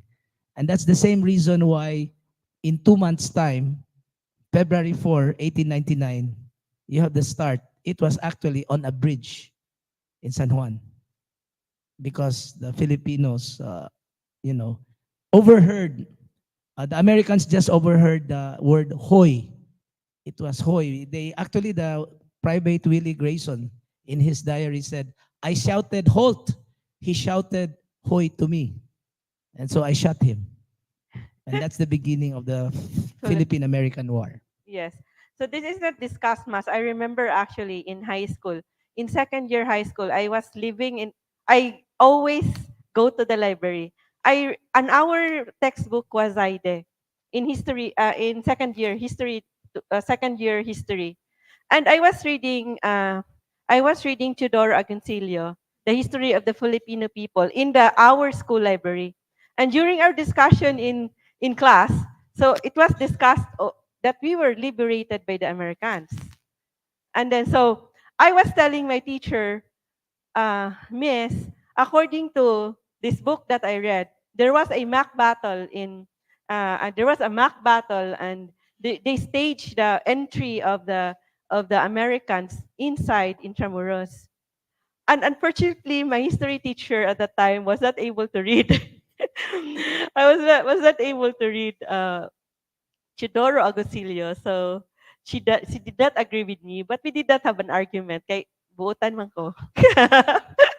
At that time. So anyway, so now wala na may question. So si John from Las Vegas who chants upon the street play by our talented performers. Do you have any question or any realization or reaction to this event? Oh, can you show him on the camera, please?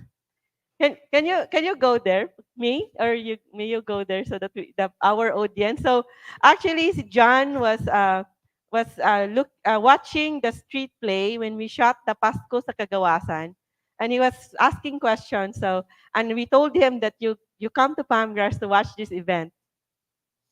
Yeah, I was very interested of Cebu culture. It was something new to me coming from US, coming here. I never knew about the culture. I pretty much wanted to know, like, what is the culture of Cebu, the deep culture. So I was curious one day, and they were shooting, and I asked, "What are you doing?" And they said, we're shooting. And I was like, "Oh, a video?" They said, "Yeah." I'm like, "Okay, I'm interested to know."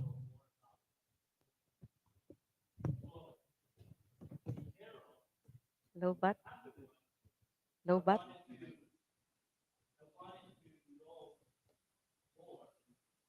About the culture here.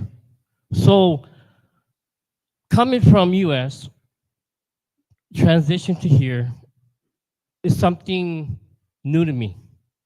And I wanted to understand what drives the culture. It's not just lechon, but I wanted to know more in general of how the war of what took place, how do you won? Because the reason why I was so curious is because I wanted to know, like,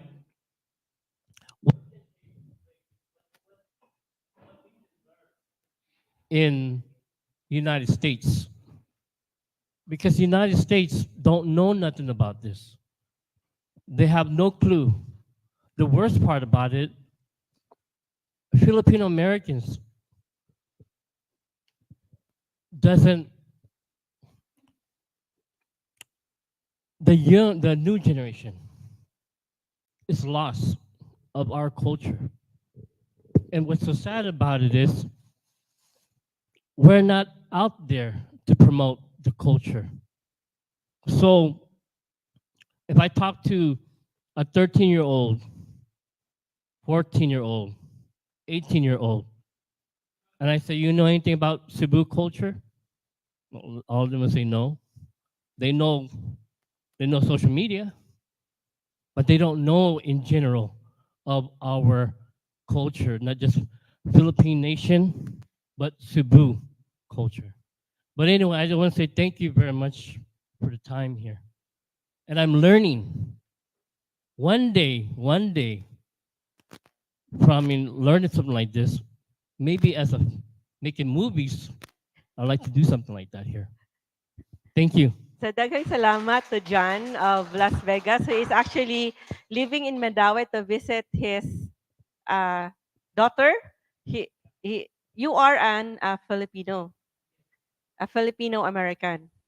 So you grew up in the U.S. You were born here, but you grew up in Manila. Yes. So thank you very much. Thank you very much, John, for your sharing and for giving your reaction to our event. For the interest to know more about our roots and our culture, so that of course we would know more about ourselves if we know our past, if we know if we trace our roots, and you would be able to see that in our so many discussions. It's in the YouTube channel of 𝗵𝗃𝗃 Cebu Heritage Hotel. And this January, if you are still here, we are going to discuss, we trace the ancient rituals and war dances to trace Sinulog. And also, we will have our version of the Sinulog dance also here at 𝗵𝗃𝗃 Cebu Heritage Hotel. So now there is we have, I will read one more reaction before we get the closing words from Dr.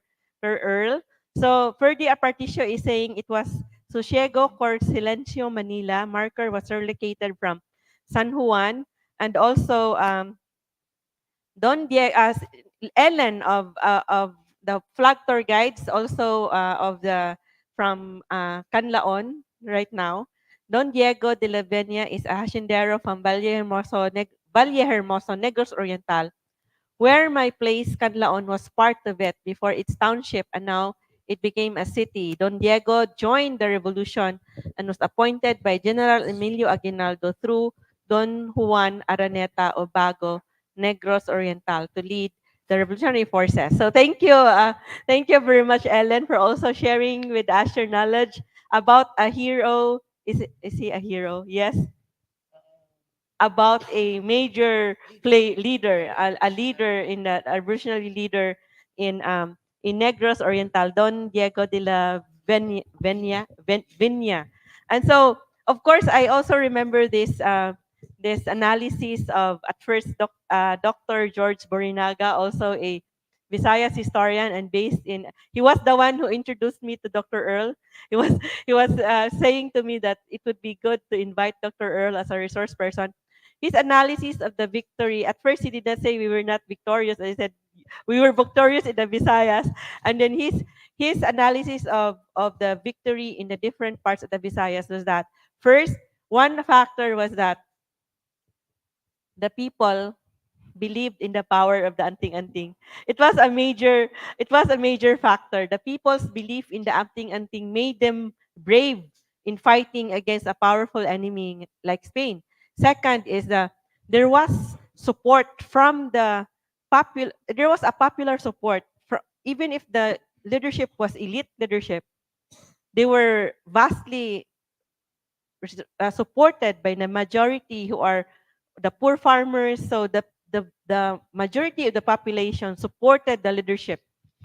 And there was another one that he said there were external factors, and external factors, so also the defeat of the Spanish forces, also because of the Spanish-American War.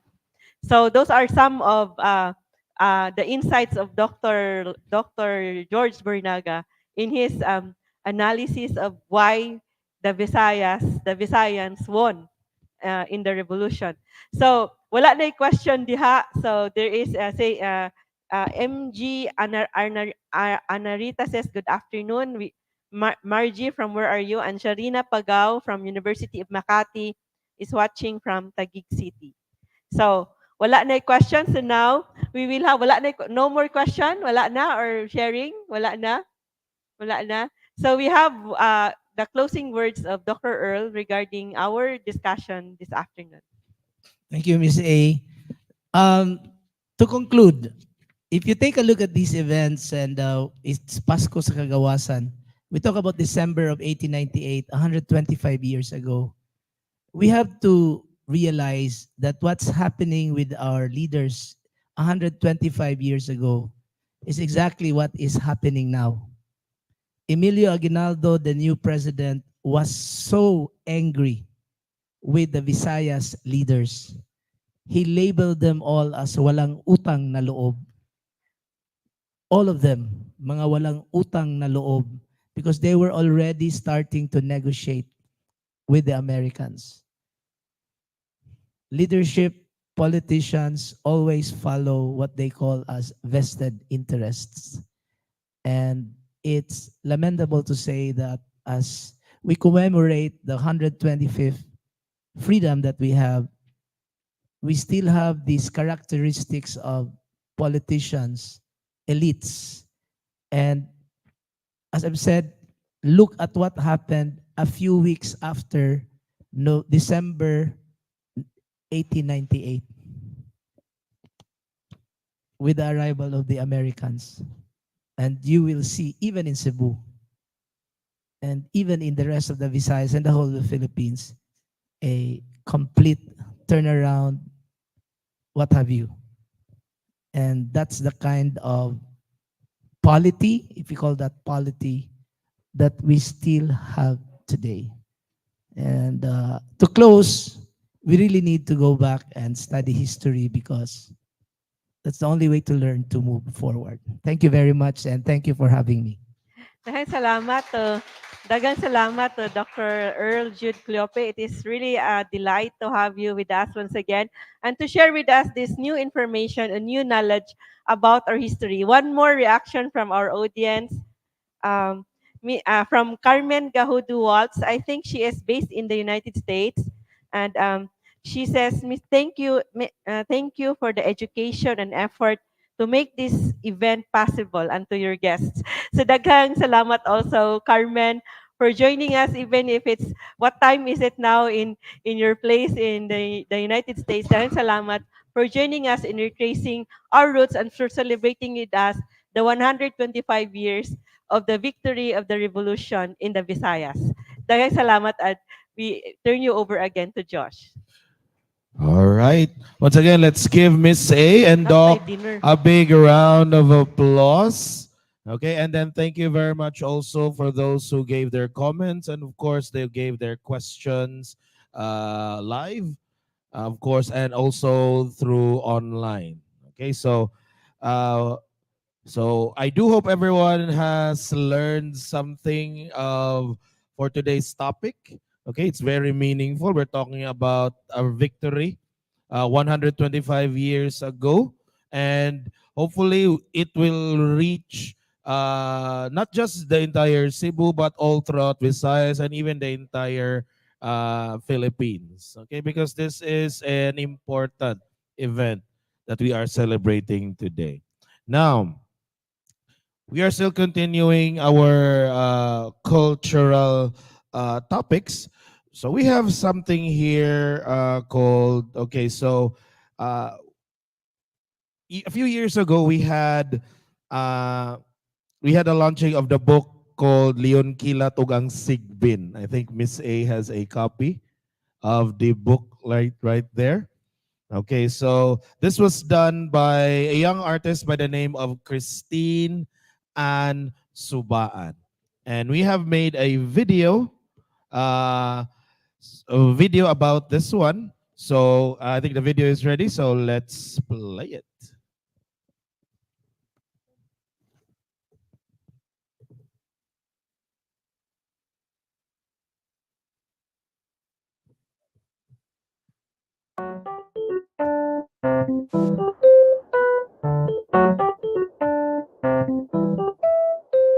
I was very shocked and very honored when I was first invited to illustrate the book.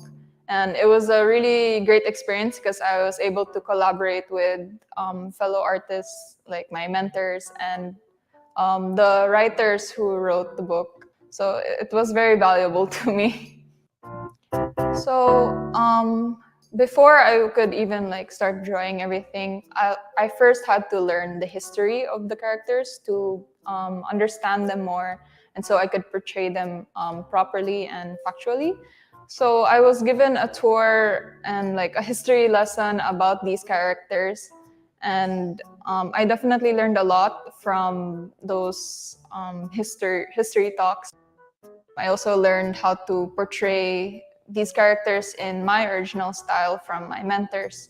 So that was the initial step, and then I started drawing drafts and getting them approved back and forth with my mentors and the other people involved in the process of making the book. And then a lot of round table discussions about the book.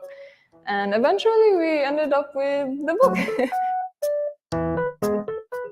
It's fun to revisit these characters again, these people actually. So it's fun that I can do more than what's limited in the book, because stickers is like a whole different culture.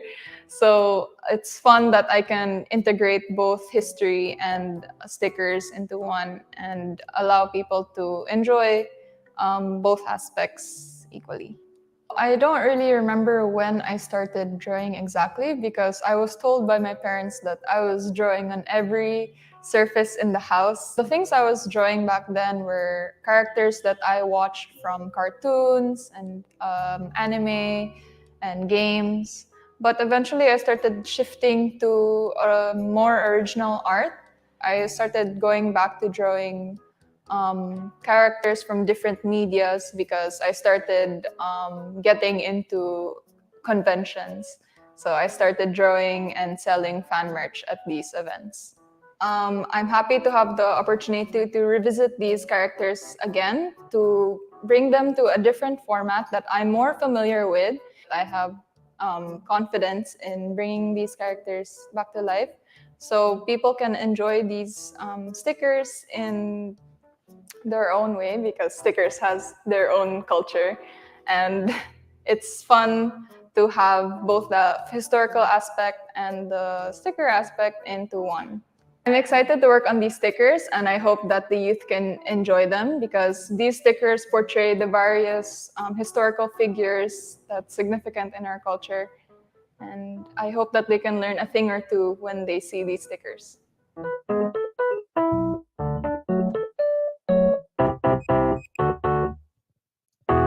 Okay. So once again, okay, big round of applause. The artist is, of course, Christine Ann Subaan. So a bit of a trivia. She did these illustrations when she was still 16 years old, making her probably one of the youngest here in Cebu who published na matawag ba na author ni ma'am? Illustrator. Okay, and it's nice to see that the young are very much engaged into these creative endeavors, and we do encourage those who are into the arts or who are into literature to continue with your craft as early as possible. So I actually have a few of the stickers here. Nanguha ako sa likod pa. Pasensya. Okay, so also Miss A is also Akong explain. okay. So Miss A will explain more of the stickers. I have two right here. Miss A. Yes, so we present to you the Cebu Hero stickers by Christine Ann Subaan. A round of applause for the talented youth of Cebu. So she has here General Leon Kilat, this one, the in red circle, with the anting-anting, of course, and also General Luis Flores with the mustache. And we have Candido Padilla. So we don't have a photo of Candido Padilla whom she could base it. So she based it from the photo of our actor in the Gugmang Gihandom of Noel Crucio. Na si Noel? Wala pa maabot? Wala. So also, and this one is this one is General Arcadio Maxilom. And of course, even this, if this is not a hero, this is a character in the folklore, na very powerful, and made them also very brave in fighting against the enemy because they think that they have the Sigbin with them. So a very magical and very powerful creature in the Visayan culture and Visayan folklore. So we have here the initial stickers, and we would have more in the future. This is 2x2. in size, bust size only. And this cost only 25 pesos per sticker. So we have limited items right now, but we will have more and more designs in the future. So, unsa inyo ikasulti sa stickers, Christine? Cute. So, of course, we are inspired by them, and if we bring the stickers of our heroes with us, so we would remember them, their bravery, their values. It would inspire us also when we see these stickers on our notebooks. Nahagbong na. So, daghang salamat and congratulations to Christine Ann Sabaan for these stickers. Christine, if you're watching, thank you very much for your gift of art. By the way, Miss A, assuming na ganahan mo order karon, where can they avail it? Ano na dira? Okay, it's here. Okay, so again, as mentioned by Miss A, each sticker is about 25 pesos. It's quality. And then I think it's the in thing right now. I see a lot of kids, even my students, they would post stickers on their laptops, silang mga tabs, silang phones. So, decorative purposes, aesthetic. Mamana yung uso ron. Okay, so again, thank you. Big round of applause to Christine and the rest behind the production of the book and the stickers. All right. Now, we will be again announcing upcoming events, but we will have one chance this time. Miss A, online? Okay, so for those who are online, hi guys. Okay, and for those who are here na naka-FB na ay data or internet connection, you can answer here as well. So guys, we will have one online question and the prize will be the 𝗲𝗏𝗀𝗃. Okay? So we have one online trivia question. So Miss A, ako ang mo ask? Okay, sige. So the question is very simple, Rajud. So it goes like this. So again, answer through our comment section, okay? The first to answer correctly will win the prize. Again, the prize is 𝗲𝗏𝗃𝗃. Okay, so the question is, very simple, Ragyud. Name one hero in the 1898 Negros Revolution. Again, the Negros Revolution. Again, the question goes, name one hero in the 1898 Negros Revolution. Go. You can comment your answers now. Okay, Miss A and our tech staff here are also monitoring the comment section for the correct answer. Doc, we will ask Doc to also verify the answers if they are correct. So we'll give you time to answer. While waiting for your answers, I think I can plug this in, guys. This December 31, the last day of 2023, we will be celebrating here at Palmgrass Tagbo 2024. Okay? Our New Year's celebration. Later on, next year, January, we will be celebrating January 19, Sayaw sa Diwata, tracing sinulog to ancient dance rituals and war dances. Also, we have on February 3, 2024, we will be talking about the dogs in Philippine history. Do we have anyone here, pet owners? Kisa may mga puppies or dogs?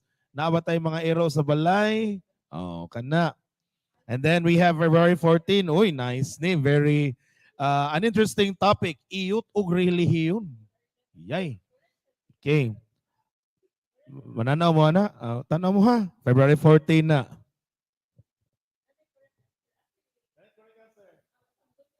Okay, we have now I think nanay naka-answer correctly, Miss A. Yes, so actually we have the first correct answer by our Hall of Famer. I-show sa ako no. So we have the nephew of our resource person. I-show ko. So we have the nephew of our resource person, Ferdinand Ascaraga, also an actor of our music video. So so i-show ko. ano, i-show ko. So actually, we have he has a correct answer. But then we have he is already a Hall of Famer, so we will give chance to others. So the next to give the correct answer is Anikleto. May we have Dr. Earl also? Pwede dali na lang. So so we are asking as our board of judges only one judge of the trivia question because he is the most knowledgeable in Negros Revolution. So there is madunggan ko. So there is an answer Anikleto Lacson. So this is not correct. So Anaklito Lacson is also correct. Yes. Ferdy Aparticio, also a Hall of Famer, also answered first correctly, but we will give chance to others from Taguig City and Pateros, always giving the correct answer. All Ferdinand, the explorer and the conqueror ba si Magellan? So the Ferdinands named in honor of Ferdinand are already Hall of Famer in trivia questions. So we will give chance to others. So the next answer is Leon Quilat. Leon Quilat is from Negros, but he joined the Cebu Revolution. And also Luzon. He joined in the battles in Luzon, but not in Negros.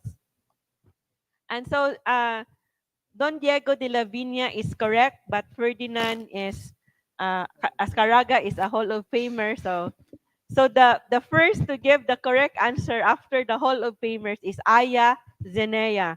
So Aya Zenea, from where are you in the Philippines or in the world? Please tell us. The last time the one who won was from California, and she was awake and she's so excited to already claim her prize of Kawa Bath. So you win a Kawa Bath. Thank you very much. Okay, so we have a winner. Congratulations to what's his name again, Miss A? Aya. Aya. Okay, we can Aya. probably project. So congratulations, Aya. You can claim if you are from Cebu, you can drop by Palmgrass anytime to claim your prize. And if you are from outside Cebu, if you happen to be going vacation to Cebu, you can claim your prize. Why not stay here at Palmgrass para ma-claim po yung prize? So again, congratulations everyone, and thank you to all those who answered, especially our Hall of Famers. Salamat kayo. Bitaw, that goes to show that we have mga loyalists here at Palmgrass who are really listening.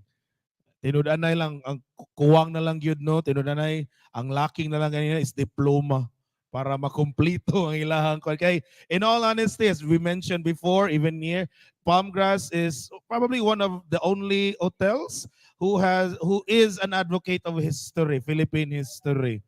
So in 1 year, you can actually learn a lot, not just from Cebu, not just from Visayas, but the entire Philippines. So thank you for that. Now, we are about to, before we, of course, end our program today, we need to thank our partners. Of course, we have the 𝗏𝗏 Foundation Incorporated, Diyandi Heritage Center. We have the CVAM,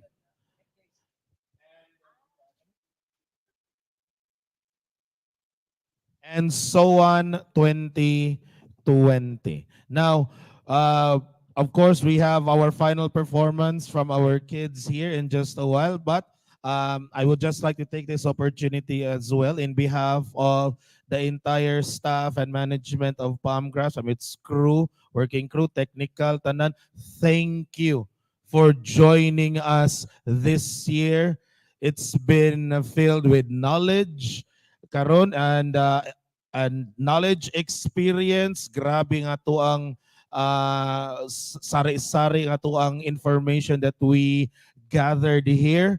And hopefully you have learned something. And if you wish to revisit any of the content, videos, lessons, mga webinars that we did, you can all catch them in our Facebook page at Palmgrass Cebu Heritage Hotel, through our Instagram, as well as our YouTube channel. So once again, in behalf of Miss A and the rest of Palmgrass, thank you very much. Let's give everyone a big round of applause. Daghang salamat. And I think we are already at the end of this of our FB Live. Though our FB Live will end, our advocacy will continue in the next year and in the years to come. Daghang salamat. Merry Christmas. Happy New Year. Advance Pit Senior sa tanan. And once again, I give you the kids from the Ongkara Street Children's Choir for their performance. Give them a big round of applause.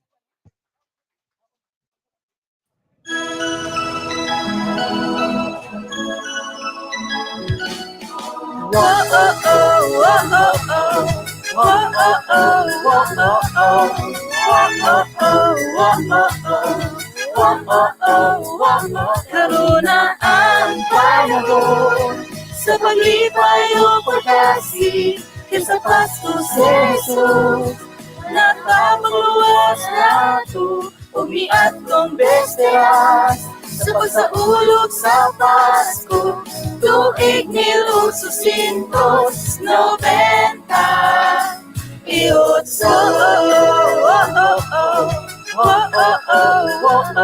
Aming mga bata sa Sugbo, walay kapuyan, kanilang kami magapian sa tunang mga dalan. Nangita sa inyohang pagpangga o pag-atiman, kay kami ikutom iguhaw o way kapahingan. Ang batang si Jesus, nataw nga pobre sa manamo, naluktok sa mata, kasing-kasing ninyo. Karuna ang panahon sa paglipay o pagkasi kaysa Pasko si Jesus. Nakapagluwas na ito, umiat kong besteras sa pagsaulog sa Pasko. Tuig 1890 Madaugon na ni Marcha sa siyudad sa Sugbo, mga bayaning ipildi sa langyaw nga kontra. Aron atong sa ulogon ang tinuod na Pasko. Pasko sa Sugbo, ang Pasko sa katawasan.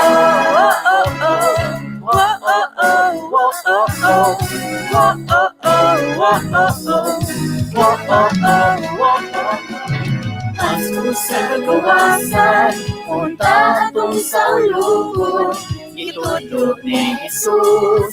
Magmaki ang ayon atong sunod, ubansap sa mithi, sa mga bayani sa Cebu. Leon Kilat, 𝗀𝗶𝗀𝗍, 𝗀𝗏𝗃 Ang batang si Jesus, nataw nga pobre sa manamo, naluktok sa mata, kasing-kasing ninyo. Karuna ang panahon sa paglipay o pagdasi kaysa Pasko si Jesus. Nakapagluwas na ito, umiat kong besteras sa pagsaulog sa Pasko. Tuig 1890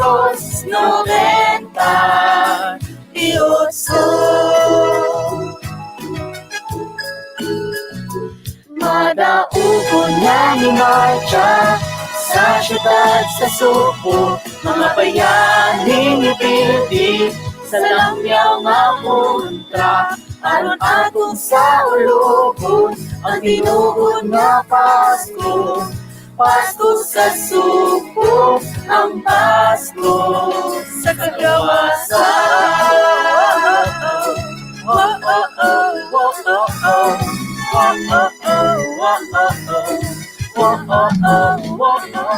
Aron atong sa ulogon ang tinuod nga Pasko. Pasko sa Sugbo, ang Pasko sa kagawasan.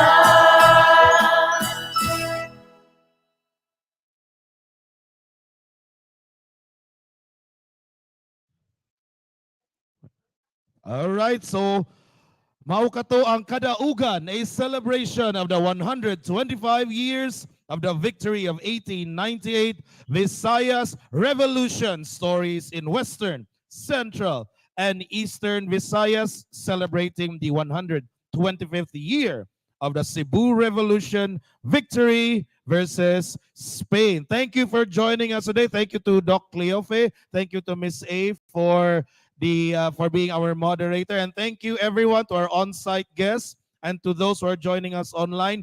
Daghang salamat. Once again, Merry Christmas, a Happy New Year, and advance. Pit Senior, we will see you in the next Palm Grass exclusive. Amping mo, take care, adios.